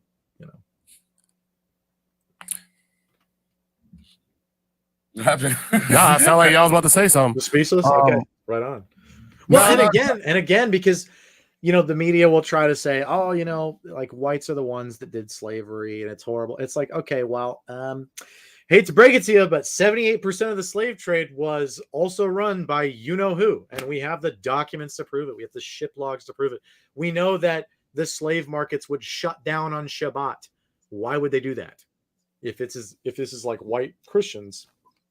And I think that's the misunderstanding is that people equate like white to them and they don't, that's where the real I feel like misunderstanding is, and like once that's sort of clarified a little bit more, then it'll make more sense. But like when you learn about it in school, they just say white. Yeah, I mean, and it makes sense because they constantly will call themselves white when it's convenient, But it's like we could look at the cops, like Jared Taylor talks about this, and like the Coptics are they look kind of white. The Iranians in many cases look kind of white, but we are a different group. Like they're not European white. Even the Slavs. I mean, some people call them white. Fine, we'll call them white for this, but like a lot of people don't consider, Slavs to be white. It kind of depends on how you present, I guess. But there are different ethnic tribes. And you can even tell, like, why on earth would they be asking for more black blood donors if there weren't differences? Like, there's literally differences. Like, black men have different blood types, have different types of blood than white men do. People won't even tell you this kind of stuff. Like, you guys have different possibilities for blood types, stuff that I, as a white guy, don't have. You know what I mean? So, like, there are differences here. And it's kind of funny. Like, I think it's like the second or third video on YouTube when you look up the benefits of race mixing on YouTube, and you look this kind of stuff up, and it says there's no superior race, but at the end of it, well, I think the title is why mixed people are the superior race, which is actually kind of funny because it's promoting race mixing. That's what they want people to do, to lose an identity. Not to say that race mixing is bad.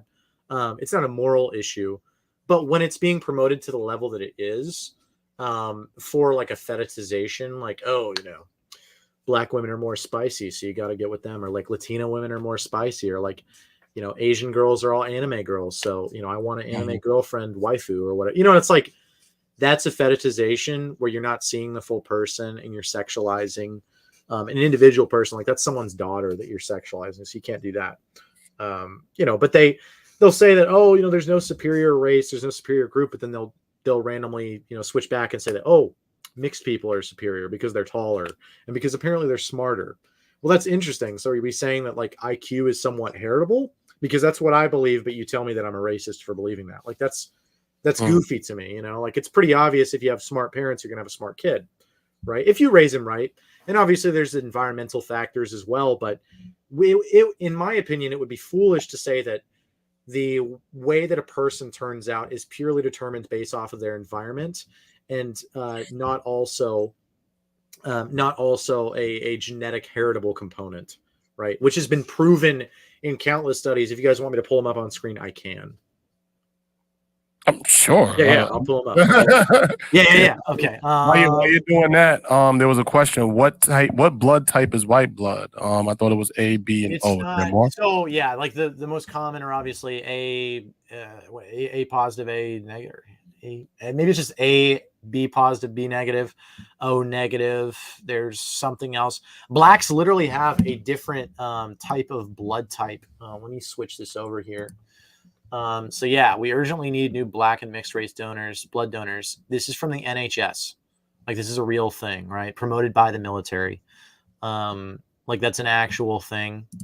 Over here, you can see like IQ proportionality. Like, sadly, Africa right here, like, generally, sub-Saharan Africa is trending lower in the 70 to 65 range. That's not to say that environment can't also play a factor. Like, say some of these people get out, right? But on average, the average trend, and given this right here, Africans are like one of the biggest like racial demographics or whatever. So given this trend, there's a lot more Africans around. So there's probably going to be, more smart Africans out of the pool, right? Whites are a little bit smaller, specifically here, and roughly here is where whites are. And then obviously some around Australia. But generally whites trend to be around 95, 100 area, right? And then you get to the Asians, right? You get to Asian areas. They're pretty freaking high. Again, this is all just about like IQ or whatever. We've got these different studies, new study, 50,000 variable predictor of IQ based on new longitudinal MNRA, blah, blah, blah. Yeah, all this whole thing. The scatter plot out of sample predictions for the full data set based on the ridge regression model. So there's this kind of stuff right here. This shows kind of the bell curve, which is what we're talking about. Here's another example of the bell curve. Is this full screened? I don't know why it's showing me these things, because that's kind of getting in the way of the bottom part. But anyways, yeah, there's that. And again, you're not going to find this kind of stuff on Google, because Google is run by the same types of people that I've been talking about. So where can you find this information? You got to get on Telegram, and sometimes under Elon Musk's X, it leaks onto Twitter. But you got to get onto Telegram. I will warn you guys, though, a lot of guys that are into this are pissed off. A lot of guys that are into this are what we call Wignats, or like Wigger nationalists, or white nationalists. Those guys are dudes that are like legitimately racist, that want to, I don't know, end the black race for whatever reason. But so you got to be careful with like which groups you get into, but sometimes they'll post this kind of stuff. That's why a lot of like our groups will get characterized as like white nationalist or whatever. That kind of gets thrown at us sometimes because we just talk about this. But you know, here's this, right? Race is only skin deep. This comes from the study right here on the bottom.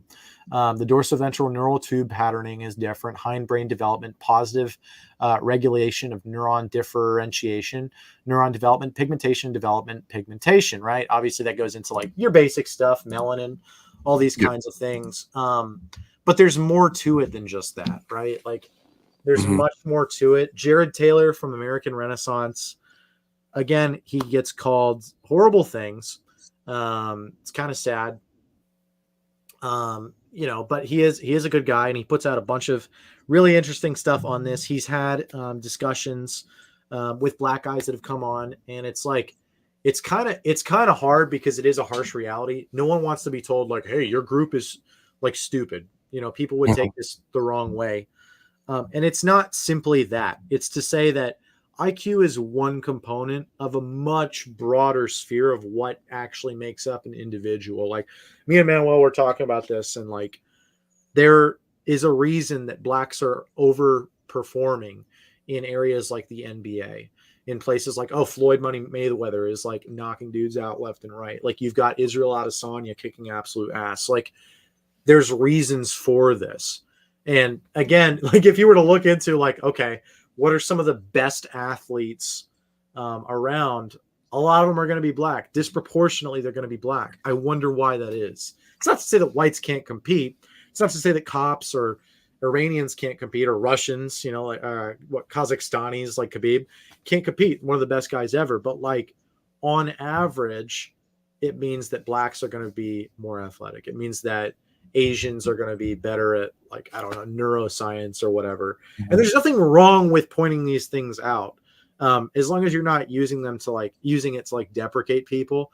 If you're saying, hey, there's a risk around this group of people, and for whatever reason, I'm noticing this trend, it's okay to avoid that morally.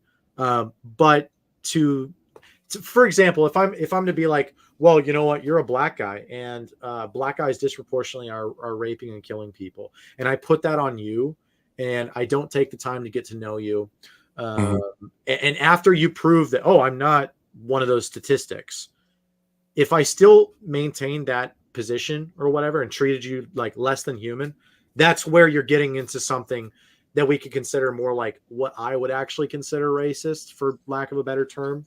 But I think that's more so just hate. Like, I think a lot of that is just hate. We don't need to define what type of hate it is. This definition of hate is stupid to me. Like, it's just simply not seeing someone as a child of God. You know what I mean? Which every single person on earth is a child of God. I can disagree with the people that live over in Israel, and I can disagree with the things that they've done, and I can judge them based off of the content of their character. But if I meet a guy like Alex, who's my buddy in the chat, we've had interviews on my channel before, and you know, he's a half Jewish guy. And if I'm to put all of the so-called sins of like his group onto him and not see him as an individual, that's the issue. But, you know, drawing a conclusion based off of a generalization on a population doesn't make sense to me to like demonize somebody for. But that, again, nowadays is the thing that everyone is afraid to be called. So I don't know. Sorry, I don't mean to rant and take up everyone's time. No, you're good. You're good. I wanted to get into Kanye West and your thoughts on him, and because I know we kind of talked off mic a little bit about him, and his name came up. So I think not his last album, but the album before that, he came out with like Jesus is King, and he was doing a lot of these shows with churches and things like that. And it seemed like he kind of like took a turn, and then people started accusing him of using that as like he was duping the people almost. Like he didn't really believe in it. That's what most people say. So what's your take on Kanye, and how do you feel about him? Yeah, I think Kanye, again, it's like, it's kind of tough. And, you know, because I do think that he had a sincere conversion, at least just to like Christian. I mean, maybe he was Christian already, I guess, but it seemed as though he started really getting into it. I'm going to take him at his word, because I don't believe in like criticizing someone's conversion. Yeah, just like Red Pill AF says, pray for Ye. I do believe that people should still pray for Ye. He got really into Christianity, and I think that's a great thing. I loved the last like 2 albums. I think they were incredible. Dude, I mean, like Off the Grid is probably like one of my most played songs this year. Like I freaking love that song. It's so hype. But again, it's like, this is kind of what happens when, well, I mean, you guys know about what happened with Ye. I mean, do I need to kind of go into that? Like with like Harley Pasternak and everything? Oh, I don't know about that. Okay, so this guy was like he was a government asset that was like threatening to drug him and take his children away if he didn't stop talking. Oh, that was his doctor. His doctor. Yeah, well, it wasn't even a doctor. That's the crazy thing, is this guy was he's the same one that was working with working with Oprah, I believe, and Ellen and some other different people, like had completely gotten people drugged up and stuff, kind of creepy, right? But yeah, Ye goes on this whole like quote unquote anti-Semitic vibe or whatever he likes to call it. And they chastise him for it. He kind of literally goes off the grid for a while, and then he starts being more and more influenced by Milo, who kind of funnily enough, he had converted to Catholicism, even though he's ethnically one of those guys from that place. He converts to Catholicism. We all got excited. I remember when he converted, I was very happy. I was like, that's awesome, man. Praying for you. I was literally praying for him. And then he reverts, and he's still living as an active homo, which is against the church, the teachings of the church. So disavow that. And he starts trying to get Ye to do all these different things. And then Bianca Censori comes into the picture, and Ye starts struggling with his like pornography addiction again, and sadly kind of falls back into that sort of stuff. And now the only thing that I could say is that he obviously gave his wife way too much power in the relationship. That's what happens when guys like simp. This is like the actual power of like what happens when a dude simps for a woman and he doesn't take charge. And it's sad because I think Ye is such like a force to be reckoned with, and I still love Ye. Well, it's a love-hate relationship. Like I love Ye, but he goes out and he has this birthday party, and then he has these other parties, and they've got the cross on naked women on their private like parts of their genitalia. Like it's disgusting. It's a blasphemy. It's sacrilege. It defames the name of our Lord. So I'm very against that. Frankly, like according, if it were in a Catholic society, he'd probably be thrown into jail or like burned at the stake.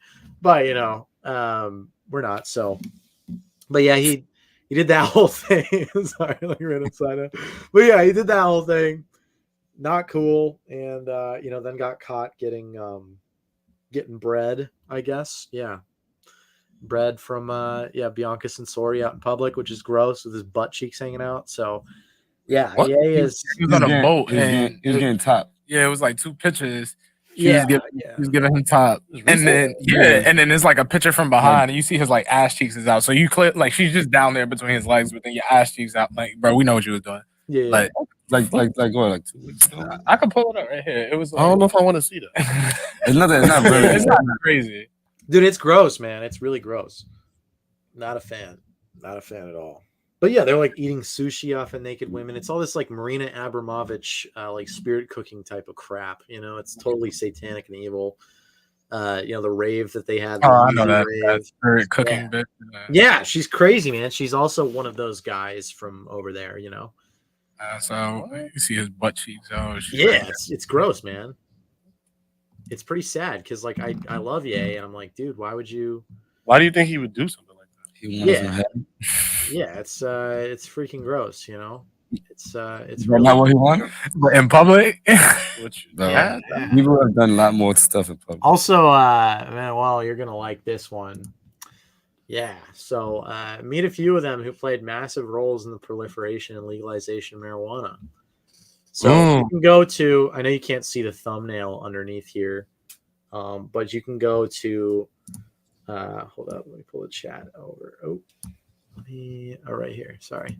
Yeah, I'm going to type this in the chat, but you can go to Jewish contributions.com, and it'll show you all you need to know about all the ways that this group of people have contributed to our society and made things better for sure. So even the Sackler family, they're known for producing certain drugs, right? Obviously after 9/11, they're producing drugs, certain drugs like OxyContin, that they're producing. They run Purdue Pharmaceuticals, or Purdue Pharma, sorry.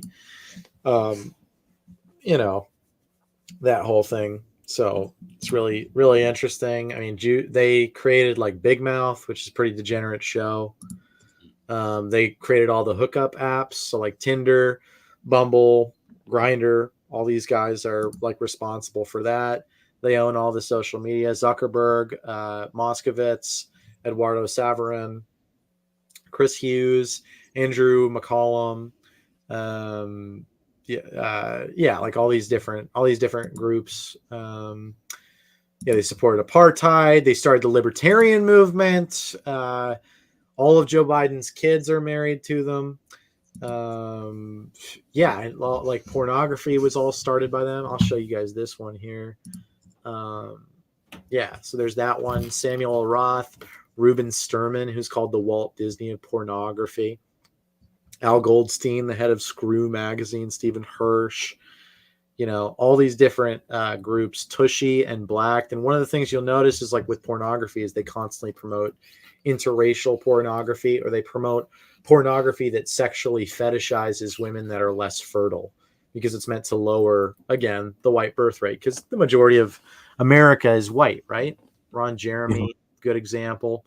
All these different organizations, all these different production companies are all founded and owned by them and run by them. MindGeek is run by them and owns Pornhub. Like all these different groups are owned by them. All of Biden's cabinet. Like, I'm telling you guys, the more that you look into this stuff, the crazier it gets. Because it's everywhere. Like, it's everywhere. Once you kind of get, like, this is the real red pill. Like, I hate when Andrew Tate is like, "Oh, the Matrix is after me. It's coming after me, and it doesn't want me to fuck bitches." Like, that's literally what. His impersonation was low key on point. It was low key on point. Like, literally, it's retarded. You're telling me that I can't get with a woman with a cock? Like, that's literally Andrew Tate. Like, he just wants. This is what St. Thomas Aquinas says about Islam, is that it is a religion for carnal men that want to literally just go out and bang anyone. There's no monogamy. The man is not called to responsibility. It's false masculinity. It's testosterone and it's effeminacy. It's not masculinity. It's not discipline. It's not hard work and effort. The dude's literally making money off of dudes, with OnlyFans, and like encouraging these girls to do this kind of stuff. It's sick stuff. He's going to burn in hell for it, to be honest, unless he repents. I hope he does. Probably not going to happen, because he just got exposed. His whole what's this thing called? The War Room just got exposed. The head of it is a wizard. He calls himself a Jewish wizard. That's the head of the War Room. So it's like all this kind of crap. That's not a podcast with like him and his brother and stuff, right? Yeah, it's gross, dude. Like, Tristan Tate was like, "Oh, we got to get both groups. We got to get the Muslims, and we got to get the Christ-pilled Catholic Christian guys. So I'm going to become Muslim, and Tristan, you become Christian, and then we'll just pretend like makes sense. But then later on, we'll say that we actually don't even believe in God. It's like, it's retarded. It's all a ruse. It's all a scam. Him getting arrested was a scam. Like, all the media coverage is a scam. It's to try to make it seem like this guy is going against the mainstream, while he then says, "Oh, Nick Fuentes is this horrible racist freak, that has nothing legitimate to say." Meanwhile, Tucker Carlson is going to parrot everything that Nick Fuentes says. So that's kind of where we're at, to be honest. But this is like going off on like a pretty hard tangent, but I want to ask about like your thoughts on the music industry in general. Yeah. And, like, what do you feel like, especially when it comes to like hip hop and bro, hip hop and totally run by them, dude. Like, Paul Rosenberg owns Eminem. Jerry Heller like destroyed NWA. Like, You know what I mean? Michael Jackson's like producers and all this stuff. Like these guys just want to see artists get destroyed. The new crap from Doja Cat, what is it, like the Paint It Red or something? Yeah, I heard about Yeah, that. bro, it's like totally satanic. Somebody sent me a clip of that She's the other banging day. I up. was like, bro, I want to cut the head off of that woman. Like, it's evil. Like, that's straight up evil. Lil Nas, is that the guy's name? The gay guy? But just to push back on that a little bit, from my understanding, the visuals of the song are very satanic. But apparently, from what I've heard, I haven't listened to the song, but from what people have said, the context of it is that she's basically calling out the industry as being a satanic industry. So I mean, I don't technically like to eat shit covered in chocolate, but like, I mean, because that's kind of what it is. But I mean, I get the point you're making, but I just think it's like the visuals do destroy it. Like it's, you could have done something like that and said like, F the industry, I'm done with it, without pretending like without, you know, nodding in agreement to Zog, which is again, Zionist occupied government for people that don't know. But you know, it's like, why are we even doing this? Why are we playing with fire like this? Like, if you actually cared, this is your eternal soul on the line. And, you know, again, it's like people just they really need to get away from this stuff, repent, and believe in the gospel. Like, they need to accept Jesus. Like, it's the ultimate imperative. Like, there is none of this is by accident. All of it is by design. And like I mean, you can go into the gematria stuff and like, there's that, but like so much more important, beneficial, like serious red pills are straight up in the Bible in ways that people don't even consider. Like there's so much of it. Like why on earth in Revelation would it be telling us to like watch out for the synagogue of Satan? You know what I mean? Like this is a book written like forever ago. And like it's got like insane amounts of red pills in there. It's got like literally the answers to all the woman questions there are. Like literally telling guys not to simp in the Bible. Like it's literally in the Bible. You know, it's just insane to me. Like we have fallen so far from like our base, and we got to get back to it. Like, and I don't generally argue like religion for a utilitarian purpose, but at the bare minimum for people that are secular, just a Christian framework is so much more beneficial. Like a corporatist system over a capitalist system is so much more beneficial to the populace than what we currently have. Like a democracy is a disgusting way to run a nation. It frankly is. It's disturbing because if we're basing everything off of democracy, which presupposes that people are actually smart enough and pay attention enough to vote, you know, with an informed conscience, people aren't even voting in local elections, you know, and we're expecting people to vote like everyone's just voting straight ticket, you know. Oh, I'm a Republican. I've always voted Republican. I'm going to vote straight ticket down the line. It's like, dude, Republicans are just as bad as the Democrats. You know what I mean? You're not even vetting who you're voting for. And if a person, you know, that like say Marjorie Taylor Greene from Georgia, you know what I mean? Completely saying F you to the voters, and they're still going to vote for her again because they're retarded. They're sheep. Like democracy does not work if the people are retarded. And right now we have a retarded population that is incapable of thinking for itself without being told how to think. And this is why you need to get rid of democracy. Democracy is only created, you know, the Aristotelian understanding of democracy is that it's only created for a small community, meaning like a group of 100, maybe 200 people. You know, you've got like a little village somewhere. You need some system of government, so you elect a democracy because people pay attention to things that affect their lives. Right now, it's like what the fuck does the spending bill have to do with me?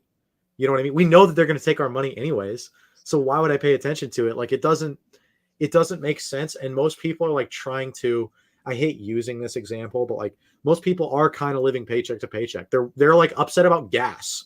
Like we're literally getting destroyed by immigration and constant abortion, and they're taking your guns away, and they're feeding you like food that's killing you, and you're morbidly obese, and your kids are gay, and everyone hates everyone, but you're upset about gas. Like that's where people are at. You know, we gotta get rid of this system. Democracy sucks. It's terrible. People are sheep, and once you realize that you're a sheep too, and like you're the problem, then you can actually start fixing this. Like that was the hard realization I had to come to. I was like, I'm an idiot. Like everything I thought I knew, I'm wrong about. Like I'm an actual idiot. I fell for it. And it's not even your fault because you're being taught completely the wrong things. Yeah, I mean, it is your fault because you bought it, but like it's all of our faults for buying into it, you know?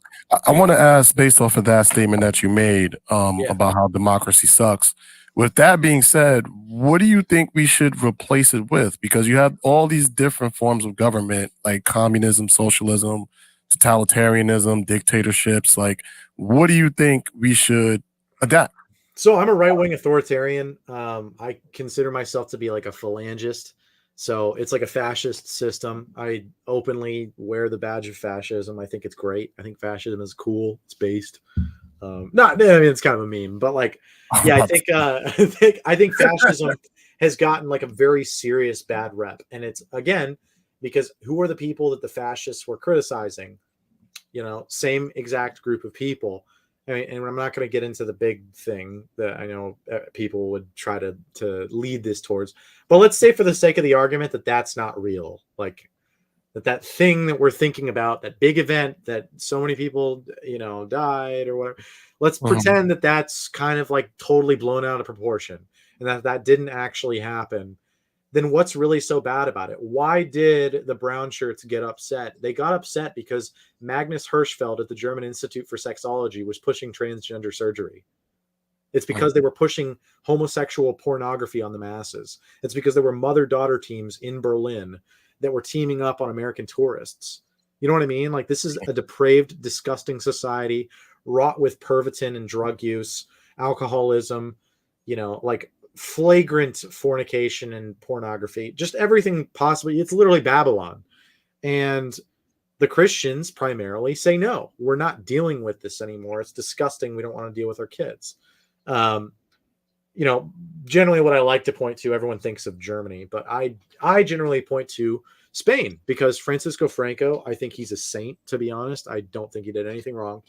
I love Franco. He fought off the communists and the anarchists that were coming in and raping and killing nuns, Catholic nuns, Christian people, anyone that wasn't okay with their system. And again, communism was started by the same people. Marx sounds, you know, kind of interesting, right? Hirschfeld sounds kind of interesting. All these different groups tend to be the same kind of people. I don't know why, you know, Ashkenazi or whatever, but they move in. Franco decides to fight them. He has the Catholic Church behind him. And they set up a corporatist system, which is like now you have unions that are actually protected. Now you have people actually able to make a living wage. You have a wage-based currency. You're not a debt slave. You're not using a central banking system where your entire monetary system is now supplied by debt. Like it's based off of debt. So Franco got rid of that. He said, no, we're not doing it anymore. He's the one guy that didn't get taken out of power after that whole, you know, second thing, you know, the second war happened, right? So like he's the one guy that lasted to the 70s until he died of old age. You know what I mean? The one flaw that he really had was that he didn't set up a system of succession because it ran perfectly. And again, you're going to have bad leaders. That's fine. But we have a bad leader right now. It doesn't get worse than Joe Biden. You know what I mean? Like it doesn't get worse. So why are we like, oh my gosh, you know, fascism would be so horrible? It's like, no, not really. If you actually study it, it's kind of cool. Like, you know what I mean? The uniforms, the national pride. You have a system of ethnic identity. And it's not to say that like, oh, well, you can't have fascism, you know, without kicking out the blacks. Like, no, that's not even the case. Like literally look into Germany. You guys need to go back like in the replay when I say this part, go onto BitChute, because I think it got taken off of Rumble, but go on BitChute and check out Europa: The Last Battle. It's a 10-part series. It's about a 10-hour documentary. Best documentary I've ever seen. I don't agree with everything in it, but it tells the true story of all this stuff. That's what got me like this. That's what made me like this, is after I saw that, I was like, I have never heard this side of history. And I went through and I could not prove it wrong. There's one part of it, like the way they categorize like a certain character's temperament, but that I was like, no, he was actually a warmonger, that I disagree with. Kaiser Wilhelm, for example, that's the guy in World War I. But, you know, a lot of this stuff is we've just been totally lied to, man. Like We've been totally lied to, and it's why people think the way they think. Because fascism or phalangism, a system of Christian monarchy is the number one threat to a communist system that seeks to make everyone an individual, but then it gets rid of individuality. The point of fascism is like the symbol of fascism, which is the fasci. It's at the center of the Knights of Columbus, right? The Catholic symbol is it's a bundle of sticks bound around an axe, meaning that individuals support the number one like top guy, right? So individuals support the number one guy. Communism is like, oh yeah, you're an individual, but like now all the ice cream, like I think of Romania, all the ice cream in Romania says chocolate, Neapolitan, mint chocolate chip. It's all vanilla. There's no individuality. And Marx talks about this in his manifesto. Like they talk about like getting rid of this stuff. Read Aldous Huxley's Brave New World, and it talks about destruction of beauty.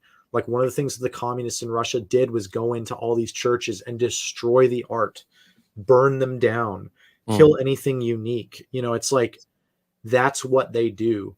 Like you start getting actual greatness from, it doesn't even need to be a fascist system, but a system that is like everyone's united for a common goal. This is why diversity overall is a bad thing. A little bit of it is not terrible. And it can be cool because I really like little China, you know what I mean? It's kind of cool seeing these little ethnic areas pop up. But now the ethnic areas are dead and everyone's like, oh, we got blacks, whites, Mexicans, Asians, all living in the same area. It's like, no, like Mexicans live over here. You have Little Mexico. That's kind of cool. You know what I mean? Like you got little Mexican like block parties and stuff. The black neighborhood's over here. They're all together. It's a wholesome black community. I get invited over for the barbecue and we eat barbecue. That's freaking awesome. Like you guys come over to our house and we play cornhole. That's cool. Like that's a good thing. But everyone losing their ethnic group, like Irish communities getting destroyed, Italian communities getting destroyed, and we used to fight each other. Like I like that. I like fighting the Italians. I'm part Italian, but like I want to go beat up a freaking wop sometimes.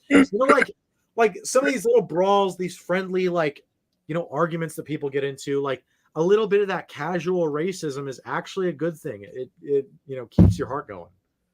Yeah, it's almost like you have that sense of pride. It's kind of like a lot of people say that integration actually hurt the black community more than it helped. Yes, it did.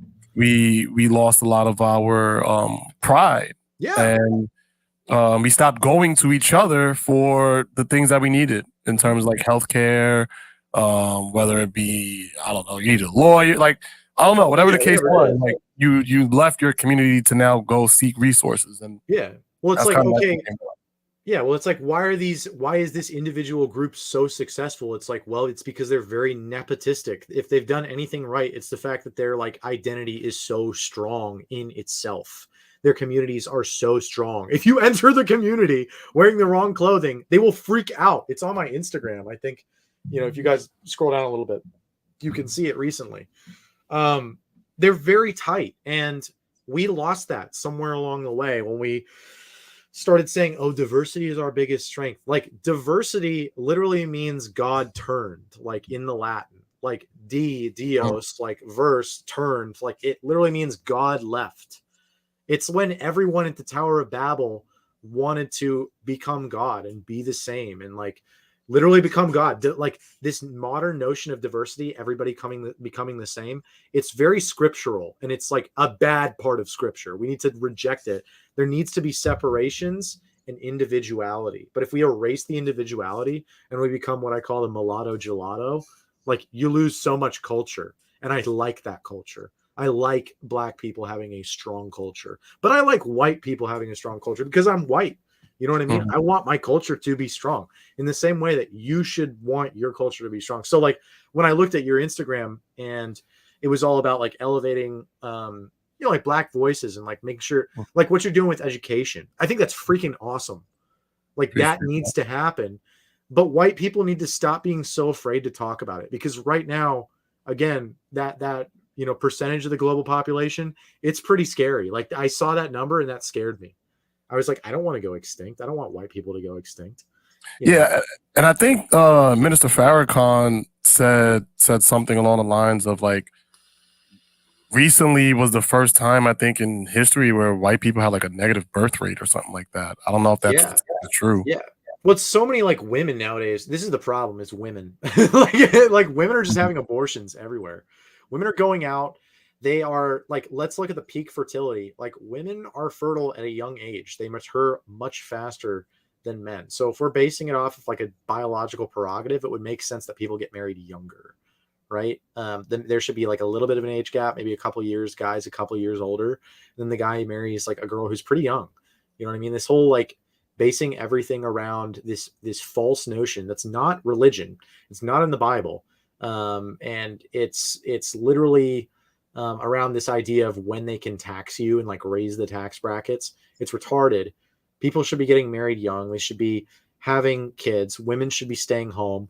When you have women in the workforce, you're not helping women. You're actually forcing women to transgender themselves into men in a mental space. You're forcing that woman to perceive herself as the same as a man, which she is not. That is her having to forcibly reject her femininity. And it's disgusting. I think that there should be true femininity and that there's beauty in a woman exerting her biological prerogative, which is having children and taking on a maternal role. I think that's a beautiful thing. I think it's a beautiful thing as well that men are the protectors and the providers, and the men are willing to be ideally self-sacrificial for their woman.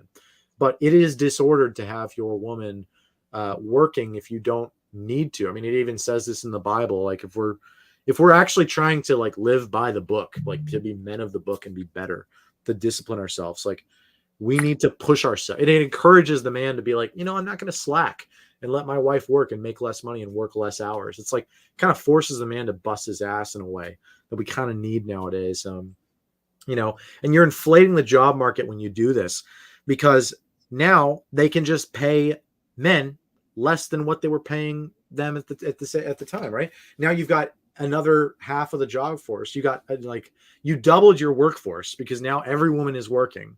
And so instead of paying the men double of what he's making right now and then taxing him once, you're taxing both people. So you're getting double the taxes and you're paying them less. So you're getting cheap labor. It's retarded. It would make more sense for the woman not to have to send their kid to government funded schools, to be able to like ideally homeschool people. I was homeschooled. That worked out great for me. And I'm not going to have, my wife send my kids to school. My kids are going to be at home. They're not going to get propagandized by this system. It's disgusting. They want to turn your kids gay. They want to teach them about anal sex. It's disgusting.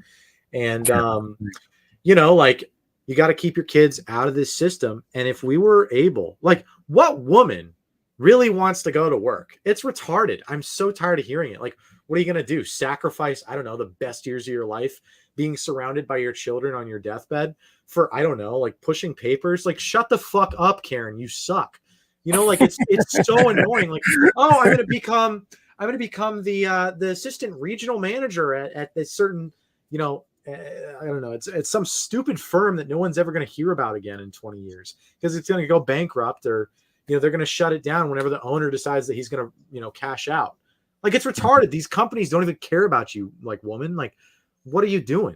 You're sacrificing the life that you could have with your children, with your offspring. This is how you reproduce, and you kind of like, we're constantly focused on living forever. This is how you live forever. Your bloodline goes on forever. That's a beautiful thing that carries on your legacy. And these women don't even care. And so they go out and they sleep around, they get ran through, and they're total feminists. Every woman is a feminist now. They get ran through, and then they decide, I don't know, around the age of 30 that they want to get married. It's like, dude, what self-respecting man is going to allow that? You know what I mean? It's just disgusting. Like, even the idea of another man being with your woman, like once or twice, it's still like, like, that's just like, it's violating, like we should just be holding ourselves to a higher standard. Like, we've gotten this far in the human life cycle. Like, you would think that we would be holding ourselves to a higher moral standard and not just like degrading ourselves in this way that like God never intended for us. Like, people say that religion is strict, Christianity is strict, and like, yes, it is. But the notion of sin is not to say that like sin hurts God. Sin hurts us. And because God loves us, God wants us to stay as far away from it as possible, because although we can be forgiven for these things if we ask for it, that pain, that scar is going to stay with us. We're not forgiven of the scar. The scar doesn't go away, you know? I want to ask also about, you were talking about the role of the man and the woman.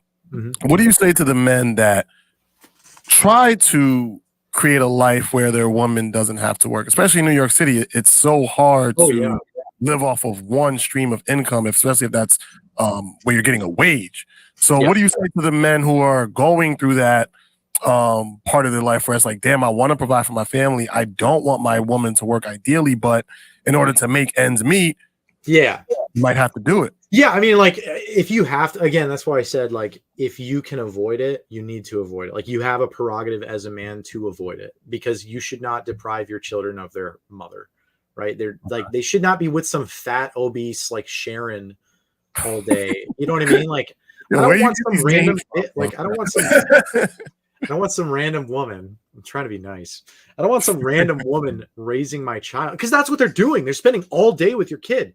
Kids are impressionable. One moment, isn't it? Okay, ban Rick James. Ban Rick James from the chat. Someone who's the mods.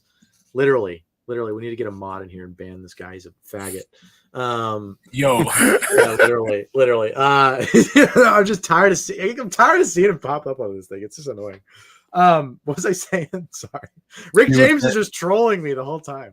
You were saying how you don't want your kid being with an obese Sharon. Oh yeah. Sharon, yes. Yeah, so I don't want them being raised by these like sick freaks. I want them being around their loving mother. That's literally like half her DNA, half my DNA. Like, I don't want some random taking care of my kid. And there are plenty of nice randoms or whatever, but ideally I don't want that, or I want it to be like a family friend or something. But again, it's like in certain areas where like New York City is now too expensive to live on a single income household. That's insane. That is insane to me. And it sucks. And I understand why people are in these positions. It's a tough position to be in. I don't like it. But honestly, like it kind of sucks to hear this, but like the best situation you could be in would be to leave. And not everyone wants to hear that, but like, because if you have to be in that situation, then hey, you have to be in there. Like, your family is important. It's not ideal. It's definitely not ideal, but shut up, Rick James. But yeah, it's not ideal, but you do kind of have to make do. And it is what it is, but I don't know. I'd say probably move out, but it's not like terrible. It's not great, but it's not a good thing. Ideally, we should try to avoid that, right? No, and I 1,000% agree. And I just think it's just hard for a lot of people to do that, even though they ideally want to. But I mean, just for being that we're right here, like, where do you think people can go in this country where they can live off of one stream of income? Well, I think like what you said, I think it was you that on the thing with Zach, where Zach had asked you, like, what are 5 different things that you should be taught? And you said agriculture, and I really like that. Like, I identified with that a lot. And I think that's real. I think it's sad what is going on with the agricultural industry in America right now. They're trying to cuck it. But I think that there's still a lot of money to be made, and it's so much more wholesome, dude. Like, I was raised around farms as a kid. I was working on the farm as a kid. And I think it's like we are so corrupted by modernity nowadays. The cell phone, like, when was the last day that any of us went without our cell phone or like playing video games or something? You know what I mean? Like, you can't drive in the country with. This is why I loved Arizona when I was driving through it after getting out of the Marine Corps, getting kicked out. Was there was just like up in these mountains, there's just no technology. There's no cell service. It's a quiet drive through like the pine trees, and there's wild stallions jumping around and goats everywhere. It's like, that is what God put on the earth for us to enjoy. And we're fucking it up, like, royally. It's being royally destroyed. And it doesn't have to be that way. we could get away. It's tough. It's difficult. You have to say goodbye to people, but you still have a phone. You can still talk to people. People could still visit. But I do think that the agricultural route could be a great way to kind of escape some of that. Not that I'm saying that people should be escaping. What people should be doing is paying attention and actually actively working to change this. But if you're a family man and you're more focused on your family, then escaping is probably the best way to go, because that comes first. Your faith, like your belief in God, and your family comes first. Because ideally, our goal as human beings, every human being, regardless of your religion, it is to get to heaven. It is to worship God and be a saint. That is our goal. And, if we're not practicing that, or, working to, if you're not working to get towards that, then, like you can have your own perspective, but you're wrong. Like that's, we got to make sure that we're in touch with reality. Like, people say touch grass, like it's so real, and it is tough though. It is a good question. Yeah, and that's where I feel. So let's get into education, because you said you spoke about being homeschooled. So I like that. That's what I want to. When I do have kids, I want my kids homeschooled. Especially if I'm just here, there's no way in hell they're going through New York City public. I'm sorry, bro. I'm sorry, bro. No, the crazy thing is, I just had a conversation with my son's mother about being gay in school and shit like that. And this is the book that they trying to have like little kids read. I'm not a girl. No, what? Yeah. See, that shit is crazy, So, like, bro. I mean, hey, actually, it's a girl looking into the mirror, but she sees a boy. Mirror, that's a barbershop. Oh, that's a barbershop. Oh, yeah. Oh, okay. But she brought it to my attention. She was like, "What are we gonna?" Because I had him in Catholic school last year, so I know they're not gonna. She was like, "What are they gonna? Are you gonna talk to them about if they gonna make him have any assignments and shit like that?" I'm like, "Yeah, we're gonna go over there and figure it out, because he's not reading that." That's just crazy. Yeah. But I'm an educator, right? So being on the other side of it, in my opinion, that's what makes me enjoy education, because I could be in the system and combat stuff like that. Yeah, like I think that's a good route. Like the way you're going about things in your own way, I think is still a really good route. I'm just mainly saying, like, if you're a family guy, the best thing to do would be get out. But there's also guys, not to say that like I'm fighting the matrix or whatever, fighting the system, but that's what AF is about, is getting young guys, white or black, whatever group you are. I mean, we're more of a European or like group, I guess, because like we understand like how the demographics are. But there's plenty of black guys in there. There's Tenrio, there's John Miller, like, but like the idea is to get people involved in the community to infiltrate. And we have a ton of guys infiltrated already into high up into the government. There's no way that Nick Fuentes could literally meet with Donald Trump and us to say that there wasn't, guys that have infiltrated. Like, I know people that have infiltrated. So there are people pretty high up in the government. We kind of shape the political sphere, to be honest, as goofy as that sort of sounds. And you do need younger guys to get in there and actually fight. So I think it's a good thing what you're doing. Appreciate that. Yeah. And I think that's what we need to do in a lot of the, aspects and different social institutions of our country, is for the people who want to see things change, some of us are going to have to be in there to do it. Yeah. Yeah. That's real. I want to talk about the prison industrial complex. And like, because a lot of people use that as an example to say like America's racist. Look at the disproportionate amount of African Americans who are in prison versus the amount of white people who are in prison, even though the population of white people is significantly higher. Yeah. So what is your opinion on the prison industrial complexes in general? I don't like the prisons. I don't like the way the prison system is run. But to be honest, like, our prisons are underfilled. We need to be filling up our prisons more. Not to say that like I think that everyone should be in prison, but it's like I see every single day I don't think it's a racist thing. I don't think it's, I mean, people are going to have their biases or whatever, but I don't think the cops are going out of their way to be like, oh, there's a black guy, I'm going to go get him. Like, I just don't. I know cops. I've seen how they operate. Like, I don't know. Like, I don't think that it's just this whole, oh, I see a black guy, I'm going to arrest him. I think, to be honest, it is black people that are just simply committing the majority of the crimes. And I mean, it's sad. It's an unfortunate statistic. I don't want it to be like that. But I think because there is a heritable aspect to genetics, if you have these guys that are committing violent crimes, that are consistently going out and still committing these crimes, you need to remove them from the gene pool, because they're going to then go on and have kids. It's the same thing with like Appalachia. You see these, like, Appalachians are some of the most inbred. Well, we say inbred, but they're some of like the stupidest, lowest IQ people. They're all on drugs. They're the lowest class of whites in America. Total white trash.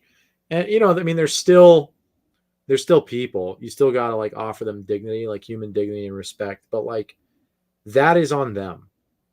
Like, that's not on, the system and they're in a food desert. It's like, no, that is on them. And they're making irresponsible decisions. In America, you have what you need to get by. And it's not great all the time, but it's good enough that tons and tons of immigrants are flocking here for opportunity. And so I think while it is unfortunate that like the prison systems are full of blacks, it's like, to be honest, it probably should be more full. If this is what's actually going on, if these violent crimes are disproportionately being committed, one, we should be bringing back the death penalty. Maybe two, maybe we should be making prison not seem like such a great place for people that are already low on opportunity. And again, this is not to say that I hate homeless people or whatever, but homeless people are committing crimes just so that they can get locked back up into prison. Because what do they get? It's better than what they get outside. They get 3 square meals. They get a rec facility. They get a rec yard. Sometimes they get TVs or whatever. You know what I mean? It's like you get a brotherhood, you get community, and you get a chance to get sober. Like, that's better than anywhere else in the world. China, they're fucking torturing you. Like North Korea, South Korea, like Afghanistan, they're just killing you. But we're going to sit here and complain about the prison system. It's not ideal, and I get that. And I don't like it. It needs to change. But we do still have it better, and we need to be tougher on crime. We do. Because who's the crime hurting? Sure, more black people are getting arrested, but it's hurting blacks more than it hurts whites even. It's blacks that are killing other blacks at disproportionate levels. It bugs white people because then we have to drive through it and we're like, But like, it's hurting blacks even more. It's actually we want to talk about what's preventing the black community from succeeding. Let's look at Africa. What prevents blacks from succeeding in Africa? Even when Europeans weren't even over there, even when the people from Israel weren't even over there. Like, it is something that people need to be, prepared to take accountability for. And it sucks. It's unfortunate, but like, life sucks. Like, life is hard. It is difficult. And that's why I think we need, it can definitely help when you have like leaders from that community that are willing to spit the truth that people need to hear. But it can't just be, like what I commonly see. I think every white person is commonly like very tired of seeing, if they're honest, they're tired of seeing it and hearing it, is like, oh, it's the white man keeping us down. I'm like, dude, I am in the same position. Like, no one wants to be here. I wish that things were better, but they're not. What's the problem? This is the problem. Okay, this guy is like throwing feces, downtown Chicago. Like, why are you doing that? Okay, arrested. Like, we don't want you here. You're throwing poop. Like Portland, Oregon, completely destroyed. Atlanta, completely destroyed. Like, all these big cities. Baltimore, completely destroyed. Now the cops there are completely screwed up. But like, the way to this solution, a lot of people don't like it. And that's why we haven't reached that solution yet. And the solution is, for a period of time, cops need to come in and they need to lay down the baton. Like, and it sucks because it's primarily going to be in a lot of black neighborhoods and minority neighborhoods where the crime is, but they're not going to be pulling people out that aren't committing crimes. Like, that's what we need to understand. We need to have state prosecutors that aren't leftists with an agenda that's only existent for gun control and disarming the population, like what we have in New York with Eric Adams or whatever. Like, you got to get away from that, and people just need to be honest. But they're doing this for a specific reason. It's not because they're dumb. It's because they know what the agenda is. Everyone at the top level knows what this agenda is. They agree with what I'm saying. They won't admit it. Like, they know what this is about, and it's not about making America successful. It's about destroying America, because this goes into like the prophecy of the Shoah. Like, it's so deep. It's the level of influence that these lobbies have over our political leaders is insane. Yeah, based on what you just said, there's two directions I kind of want to go in. Yeah. First, all right, I'll lay out two things and then you take it whichever way you want to go. Yeah.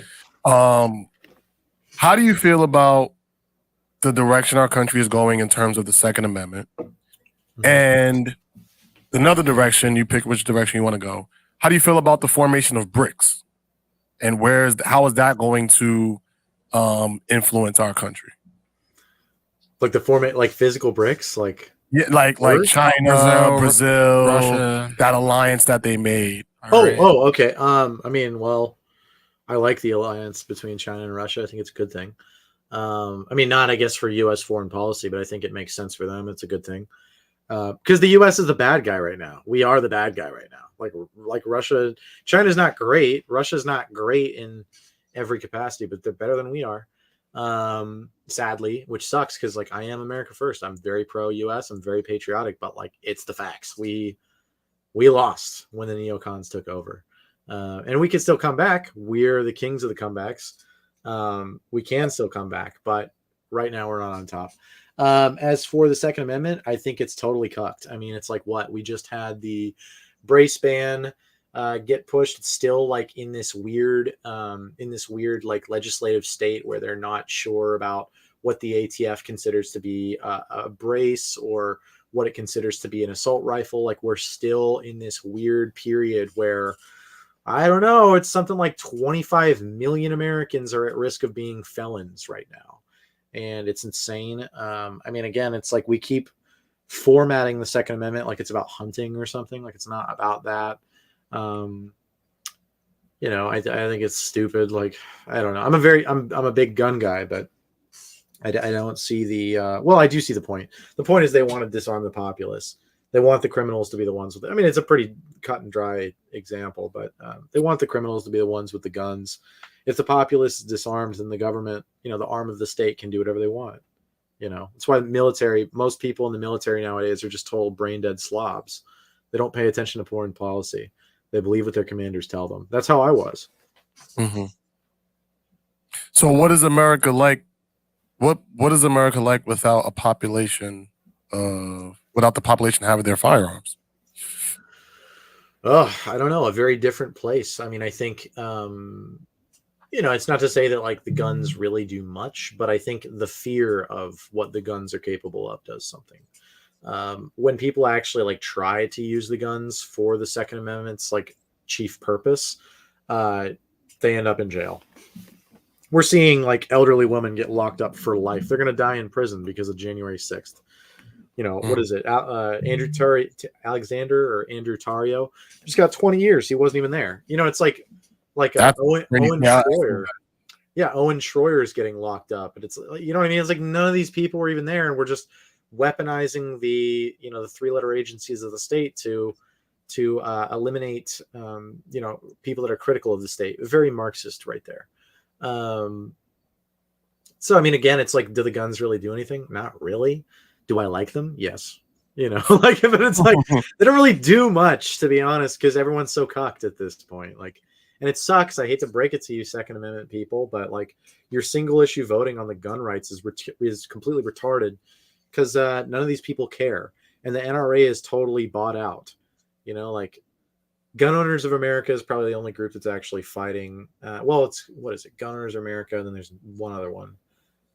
that both are in legislation right now in the courts. But yeah, the NRA does nothing. Like, I like Coleon Noir. He's a cool guy. Like, but that's why he's there. That's why he's the figurehead of the NRA, is because he's a cool guy.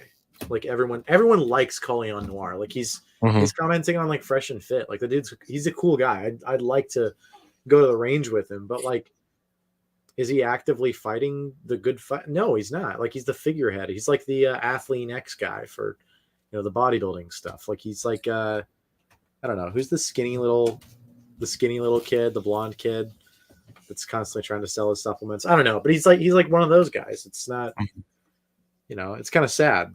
And these boomers, they just don't think past like Fox News. They don't think past their TV set. So they don't know what Twitter is. They don't know what's actually going on. They're not having the dialogue with the other side or getting in Twitter ratio wars. Like, they're not seeing how things are actually like panning out, and they don't understand what the Trump base looks like and what the like leftist base looks like. Because, we can dog on fascism all we want, but it's the fasci goys that are pushing the envelope further and further and ratioing Ben Shapiro every single day and ratioing Marjorie Taylor Greene and Steven Crowder and, shutting down this other stuff that's trying to seep into the right wing to push the narrative somewhere else. It's like they're trying to kill the logical conclusion of what we believe in. And my side of the right wing is not allowing for it to happen. Nick Fuentes is not allowing for it to happen. And that's why, they hate us. But, we got to get away from this like boomer neocon mentality, because it's just going to be the death of the West, because it already is. I mean, they voted these people in. When you mention how like boomers are so tied to Fox, like the thing that scares me about things like that is I feel like that generation, yes, they're tied to the form of TV media, but then now when we look at Gen Z and whatever is coming after them, they're tied to social media. And it feels like the only people who are searching for truth or anything outside of what's spoon-fed to them I feel like it's our generation. Yeah. I mean, I think also, social media is a good thing, because it has opened our eyes to, like, I mean, you and me just being able to talk because me and Manuel got on Omegle and had like some weird literally half-baked discussion about Kanye. It's like, that is an aspect of like, wholesome interludes where we can actually have like guys like yourself that haven't like really been exposed to like my perspective, which is very widely held, but not a lot of people know about it because the mainstream does its best to like quellish it. And so I think like it can be a good thing, but again, it's like you're going to have negative aspects of everything. You're going to have couch potatoes in every generation, so to speak. So it sucks, but like, I mean, what are we going to do? Like, I don't know. C.S. Lewis talks about if like anything can distract someone from their purpose, like ideally being like holiness, growing in holiness, loving God, all these different things. I mean, you don't have to agree with me, but like, there's always going to be something that's going to distract us. Something will always arise. Back in the 1800s, it was books. Every generation has their thing. This is another off the tangent question, but like, what do you do for fun? Like, do you like play basketball? Do you like swimmer? Like, what do you do for fun? Starfield recently, I've been binging Starfield because it's super cool. But I love shooting. I love going out and training. And then I work out every day. Today I only did half an hour because I wanted to come back and like prep and make sure I had like cool facts for you guys. Appreciate that. Yeah. But most days I'm doing like an hour and a half. And a lot of this is like planning content. Like content creation takes up a lot of time, even though I don't know, I hate my own content, but it takes up a lot of time. So there's that. And then I do read a lot. I read a lot of articles, very autistic like that. And most of the time I'm just spending time with my cats, doing that kind of stuff. I don't know. I'm such like a type A personality, type A sort of guy that I I don't know. You've probably picked up on it already. I'm a pretty judgy person, and so it's hard for me to get along with people. So like, that's why this conversation is actually great because we're getting along just fine. But I don't really have like many friends in the state. So on the week I work so late every single day. I get back, hit the gym. It's kind of just KO for me. If I get in like an hour of Starfield or something, or before prayer time, then that's cool. But on the weekends, a lot of time I'm just traveling. I go in and out of the country all the time. And then just in and out of state all the time. Like I don't know why, but it's been every single weekend I've been like doing something. So a lot of traveling. What state are you in? I'm in Indiana. Yeah, I'm in Naptown. It's my city right there, man. Yeah, man. What would you say are your top 5 books you think people should read? Top 5. Other than the Bible. Not counting. Okay. I was like, that's definitely like Maurice Pinay's Plot Against the Church. I think that's great. I mean, if you are into this like quote unquote conspiracy stuff and you're interested in like actual Vatican conspiracy theories, not like stupid stuff like it's just the Jesuits, like I don't know, whatever his name is talking about. There's that. What else do I have? What are they called? The not Jack Ryan, because I used to read a lot of the Tom Clancy books. So like Red October is great. Killing Patton's great. Did you read The Things They Carried? I think that was. I don't think I finished that one actually. That was a good read. I think I got part of the way through it. I read The Grunt Padre is good. That's another war book. Because I do like a lot of war books, to be honest. The Marine in me. I do like a lot of war books. There's that one. Screw Tape Letters, one of my all-time favorite books. It's like Christian accurate, like demon book, like really, really, but it's essentially about like how demons like tempt people and how they manipulate people. Like it's super good. Kind of a normie book, but I like it. Brother, this one's tough. Brothers Karamazov.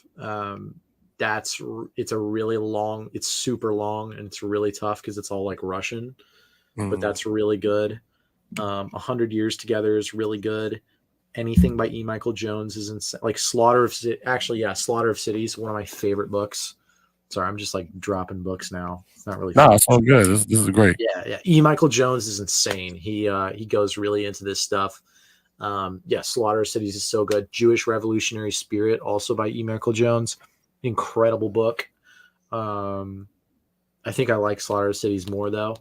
Alex got me onto, well, partially he kind of like pushed me into more E. Michael Jones, so that was awesome. Damn, I don't know. I honestly, for what it's worth, as a fiction novel, Viktor Frankl's Man's Search for Meaning is actually a really good read. In terms of like psychological understanding of persons going through trauma, although it's an act of fiction, but it's an act of fiction. But yes, that one's good. I don't know. I'm probably tapped out. I don't really know what else. But yeah, I've read a ton of books. I don't know. Yeah, that's probably it. I don't know. That's a whole list. That's a whole library. If you could fix one problem in America at the snap of your finger, what would it be and why? Immigration.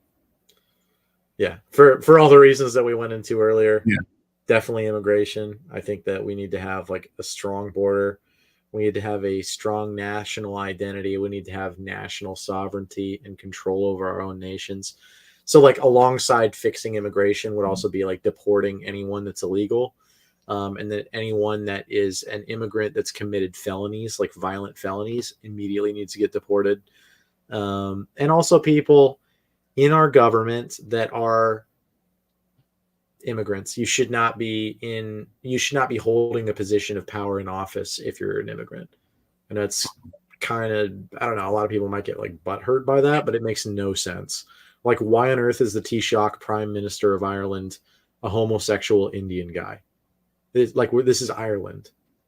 You know what I mean? He's like, it does not make sense to have a brown guy run an ethnically white country. If like, you know what I mean? Like, it makes no fucking sense. Like, I know Elon Musk is South African, but if Elon Musk was running Africa, like, or like a country in Africa, everyone would joke about it. Like, everyone would laugh about it. It doesn't make sense. Like, how are the people supposed to identify you? You don't even look like them, you know? So I think that's like something I'd fix is definitely, yeah. Number one is definitely immigration and just like deporting people, you know? Like ICE. Yeah, literally. I mean, if ICE did its job, I hate ICE actually. ICE, sucks. Dude. I mean, okay, we had like border missions and stuff. I'm not. I don't know nothing about it. Like I've heard of. I'm not like, gonna go I've had, into it. Schools and shit like Okay, that. yeah, but, I'm not gonna say what I've specifically seen on the border, you know, but let's just say ICE is literally disgusting. Like ICE will let people die. Like ICE will let like pregnant women drown when they're crossing the street, and they shouldn't be here. Just because you're pregnant, you decide to do something stupid like swim across the Rio Grande, does not mean you should get to live in the United States. But you should not, if someone is capable of saving a life, letting that person drown, that's fucking disgusting to me. You know what I mean? Like that is one of the most evil things ever. Like you just watched a wife and their child die. So like, I hate ICE. They suck. I know that's kind of counterproductive to what I'm saying, but like the morals come first. Like we can't sacrifice our morals, you know, for the principle of like of sovereign borders, you know. Mm-hmm. So, but, what if you had to recommend any podcasts for people to listen to, what would you recommend? Podcasts for foreign policy, definitely Anglo Zoomer. He's on Telegram, t.me/real Anglosphere. He's incredible, friend of mine, and we may or may not be having a show come out soon. Smartest kid you'll ever meet. Like literally, like he makes me look like a retard. I'm not even gonna lie. Smartest kid ever. Foreign policy wizard. So anything he puts out, he does that on cozy.tv/Wendell, and he does that on Friday. So Foreign Policy Fridays with Anglo Zoomer is incredible. And then obviously, of course, the GOAT, America First with Nicholas J. Fuentes. That is literally every night, every weeknight. It's probably, I don't know if Nick's live right now, but after this, I'm literally just going to go watch AF because I absolutely love Nick Fuentes, future president of the United States. But yeah, cozy.tv/Nick, probably the best show. That's easily the best show in America, I think. It's just hilarious. Like the super chats are hilarious. He's hilarious. Anything Nick does, I'll watch it and I'll support him till the day I die. Other shows. I mean, if you're really into like religious, I mean, I know you guys aren't like Catholic or anything, but if you're really into like actually learning about Catholicism, definitely Logos Triumphant on YouTube with it's on Spexo's channel. Him and Pine Sap do a really good dissertation every week on the Catholic Church's positions and how they apply to America First as a political movement. So that's a great one as well. I would say probably those three. Okay. Yeah. All right, it's almost 12 o'clock. Do y'all have any questions before we wrap? I don't really have no questions.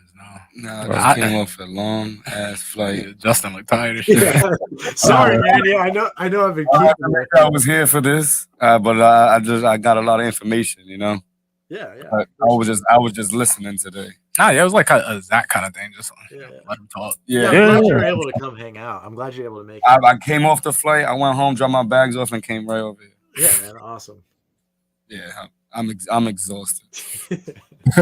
Well, shout out to everybody who is still rocking with us in the chat. If you are here, please make sure to hit that like button, smash that subscribe button, take the link, send it to somebody that you know. This was a phenomenal conversation. I want to thank you so much, Smoke, for coming on and dropping gems and giving your perspective and answering all of our questions and just being just a stand-up guy. Appreciate you. And I hope this isn't the last time we see you. Yeah, Yeah, are you man. ever- I would love to talk some more. Thank you guys for having me. It's been a great conversation. I know you guys kind of just let me roll, but it was really cool, and I really appreciate the opportunity. So thank you. Guys. Are you ever in New York or no? If I'm ever in New York, I will hit you guys up. Yeah, Yeah, let us know. yeah. Let us know. I will We hit can you set guys it up, up. yeah. I'm actually going to be in Indiana next year, probably like around sometime in the summer. So Yeah, dude, let's do gonna- something. Let's do something. definitely man. gonna let you know. Yeah. One last thing. If you can look into the camera, and matter of fact, no, I'm sorry, before we get to that, two things. One, do you have any feedback for us on things that we could do better from your experience on the show? Not really. You guys were like super respectful. You let me go. The questions were good. I think they were pretty intuitive. Overall, I think this is actually a really great show. Appreciate that. Yeah, honestly. Dope, dope. I will be shilling the show. I will be shilling the show for sure. I Appreciate always go through because sometimes I miss the live, so I'll go through and like if I don't have time to watch it, I'll throw you guys a like or something like that. But yeah, That's love, man. thank you guys so Appreciate much that. for the opportunity. I love the content. Thank you. Who'd have thought a combo like this would have came from Omegle? Like Omegle's a lot of degeneracy. What the hell is that? That's the random chat roulette, bro. That's God, man. That's God right there. That's Jesus Christ. OG. Like before him, if I remember correctly, before I ran into him, I was just like in a long ass debate with a tranny. Like it was just like that's the type of shit. I was recording content, so it's like that's the type of shit like motherfuckers get into. Like I still have a bunch of Amigo content I haven't even chopped up and put up, but that's what I was doing. And then I like right after I got into that heated debate, it was him. I'm just like, I was just fucking. Like, dude, you were so like over it by the time we got. So my final question is, if you could look into the camera and you had, let's say, a minute or 30 seconds, let's say 30 seconds, to send a message to the world, what would it be? Okay. Accept Jesus Christ into your life. He died for you. He loves you. He wants you to live eternally with him in heaven. He wants you to be a saint. That is your goal. That is every human being's goal on earth, is to get to heaven and to be with your Father. Regardless of the situation that you're in, regardless of your upbringing, whether you're rich or poor, whatever, he loves you and you have dignity. You have something of value to bring to the table. And that's a wonderful thing. So don't lose sight of that. Jesus loves you, and so do I. There it is. There we go. There it is. Let me give you a round of applause for that. Let's go. Christ is King. There it is. Amen. Christ is King. I gotta have to go back and listen to the beginning. I missed it. Yeah. We got spoke about a lot of. There's so many different topics that we covered, and it was such an insightful conversation. And that's like what this platform is about. It's to bring people on who come from different walks of life, have different perspectives, and just have the conversation. It doesn't hurt to talk, even if you disagree. It's just be respectful, like respectfully disagree, have a conversation. Even if you disagree with somebody, that doesn't mean you can't learn from them. But just overall, I just felt like this was just a dope conversation. I know I learned a lot, and I'm definitely gonna rewatch this and write down those books that you were talking about and those podcasts that you were talking about, and give them a chance. And we'll see where that goes. Yeah, man, hit me up if you ever want anything juicy. I always have something going on. So yeah, I'd love to chat more. I'm glad this conversation went well. It was. I said it before the pod, but it was a few concerns from me. You was nervous? I wasn't nervous because, like, for example, like I watch his content, so he's like, he can get very trolly. Yeah, very trolly. It's kind of. I'm trying not to do that, but people love it for content, Mm-hmm. And so he can get very trolly, and like that was just like a concern from some people who's also seen his content. And I was just like, bro, he's chill with me. Like I don't think it's gonna get crazy. Like he seems to like me from our small Amigo conversation and stuff. So it's gonna be good. No, I don't like you, bro. I love you. Okay. All right, let's go. There you go. All right, man. If anybody else has any quick questions they want to just drop in the chat before we get out of here, drop them now. Or if you want to just give Smoke some love, definitely throw him some love in the chat for having a dope conversation to educating our audience on his perspective and what he has to offer. I would love to set up a debate if that's possible. If you're up to it, we can talk about that offline. I want him to debate Zach, and I would actually like to see him debate Maj. I was gonna say that. I was gonna say that. I don't know if you're familiar with Maj Toure. No. Okay, I would love to see him debate Maj. I was gonna say that. Send me some of his content. I'll look it over. Yeah, I'm gonna send you. I'm gonna definitely send you some of his content. But I think that's what we need. Like, we need to see respectful dialogue from people on opposite ends of the spectrum. And I feel like there's nothing wrong with that. Like, as long as you guys it's healthy, it's organized, it's respectful, I think that's great. That's great content. So we'll chat offline and see if we can figure that out. But if not, you're always more than welcome to come back up here whenever you want. Cool, man. Thank you. Appreciate it. Appreciate you. Thank you, everybody, like we were saying earlier, for tuning in. This is another Thursday night here on 40 Central. Thank you for rocking with us. Also, thank you for bringing back our brothers home safely. We appreciate that, God. Thank you so much for that. And do y'all have any last words, any shout outs, or anything like that? Shout out to Kev for his birthday, man. That was happy birthday, Kev. It was a good trip. I want to give a shout out to whoever invented the pen cap. Whoever invented the pen cap, I want to give you your flowers, because that's a very important tool for society. Anybody else got any shout outs? I'm shouting out the store that's about to make me a sandwich when I get out of here. I'm starving. Shout out to the store. Shout out to the op. Shout out to the dude who invented shoelaces, because wearing shoes probably must have been very tough before that. No, they had slippers though. I mean, to be fair, actually, fuck the nigga who invented shoes, because we probably should be walking around barefooted. Touche. What's better for our feet? Touche. But since we got shoes, shout out to the dude who made shoelaces. Let's say shout out to whoever invented the aux cord. Whoever invented the aux cord definitely switched a lot of things up in life once the aux cord was able to connect to the car. So shout out to whoever made that. You got any shout outs? Any shout outs? Yeah, shout out to Red Pilled, formerly, Pine Sap Clips on Instagram. Love you, bro. That's my editor right there. Okay. Man. Yeah, shout out to Anglo, Pine Sap, JPEG, Easton. Yeah, anyone else that sees this? Oh, yeah, and then actually, I'm plugging myself. Go subscribe to my channel, Smoke Pit 3000. My Instagram, same thing, and Twitter is all this. Well, X. And YouTube, the same right? thing. So, on YouTube, right? YouTube. Yeah, I'm already subscribed to YouTube. Right on. Let's go. Thanks, man. All right, we're gonna close out with your record. You want to introduce the song? The same one? Yeah, same one. Oh, you want to do a different one? I liked it. And it was a vibe, man. I actually did like that one a lot. I liked it a lot. All right, we can play it again. All right, so for that, It's a vibe.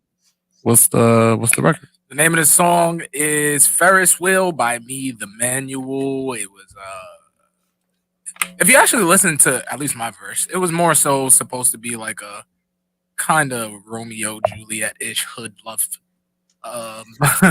verse, but it was essentially inspired by The Warriors, one of my favorite movies growing up, one of my favorite video games to play as a kid, even though I probably shouldn't have been playing that shit. But it's dope shit. All right, here we go. Appreciate y'all, man. Definitely go like and subscribe to pod. Listen to some older content that we have. This is episode 218 of 40 Central Podcast. We love y'all. I know my heart is cold, but you're going all around in this Ferris wheel shit. Tell me really what's the deal? Yeah, I be selfish. How you feel? I know my heart is cold, but you're. Baby, tell me really what's the deal? Yeah, I can't be selfish, but wanna neglect how you feel. I know my heart is cold, but you really need to chill. Spinning me in circles, baby, like a Ferris wheel. Baby, tell me really what's the deal? Yeah, I can't be selfish, but wanna look how you feel. I know my heart is cold, but you really need to chill. You spinning me in circles, baby, like a Ferris wheel. I'm with my niggas, we just pulled up to the spot. Seen a bad little shorty who is from another block. I know that niggas is beefing, man, but I don't give a damn. Shorty looking too fine out here and she do not got a man. Making my way towards her, getting stares from all her friends. I know shit could go left, but I think it's worth it in the end. I mean, is it really love if you not down to risk it all? I'm just trying to be beside you, here to catch you when you fall.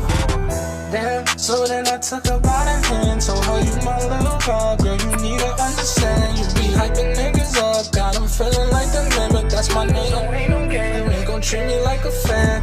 I just really wanna build into your life and I'll leave you fulfilled. All of these bitches should know what's the deal. I can explain how the shit is surreal. This is no cap, no need to nail. Feeling insane, no need for pills. I get why they on you, I see the appeal. How did we get in this fucking ordeal? Baby, tell me really what's the deal? Yeah, I can't be selfish, but wanna like how you feel. I know my heart is cold, but you really need to chill. Spinning me in circles, baby, like a Ferris wheel. Baby, tell me really what's the deal? Yeah, I can't be selfish, but wanna like how you feel. I know my heart is cold, but you really need to chill. You spinning me in circles, baby, like a Ferris wheel. Hey, yo, where the fuck this nigga kid's at? I don't know, son. Where's he at? Man, He you was voted. supposed to Where come the fuck- actually. Did I? Yeah, but then he didn't fucking pick up when I called him. Oh, there you go, right there. Says that Cyrus is the one and only. I think we got a better chance of seeing for ourselves. And since everybody's on their way to the Bronx right now, I think if we leave at this very moment, we got a better chance on catching up to them. Baby, come get money with a dog. You know my heart is cold, baby girl, you gotta know. You know I'm here to stay, cause I fuck with you that way. You my baby, you my lady, I got love for you all day. You got me running laps, I'm going crazy, I'm insane. I'll do anything for you, I'll create a dream for you. If a nigga got a problem, I'll pull out an aim for you. Let's be real, I'm a nigga that pull up a brain from you. I don't care about them pictures, you the one I'm really with. But you second guessing it, like you over with the shit. But instead of me trying, girl, I'm fed up with your shit. Got me going all around in this Ferris wheel shit. I'ma let you know what's up, cause you had me feeling stuck. You had me wrapped around your finger and your love was like my drug. So I'ma let you finish, cause right now you going through it. I had to let you go, cause this feeling is unknown. It's unknown. Baby, tell me really what's the deal? Yeah, I can't be selfish, but wanna like how you feel. I know my heart is cold, but you really need to chill. Spinning me in circles, baby, like a Ferris wheel. Baby, tell me really what's the deal? Yeah, I can't be selfish, but wanna like how you feel. I know my heart is cold, but you really need to chill. You spinning me in circles, baby, like a Ferris wheel. Really what's the deal? Yeah, I be selfish. How you feel? I know my heart is cold, but chill. Got me going all around in this Ferris wheel shit. Tell me, baby, what's the deal? Yeah, I be selfish. How you feel? And on that note, we're going to end this podcast. We appreciate y'all rocking with us. Have a great and blessed night. Peace. Peace. Bye.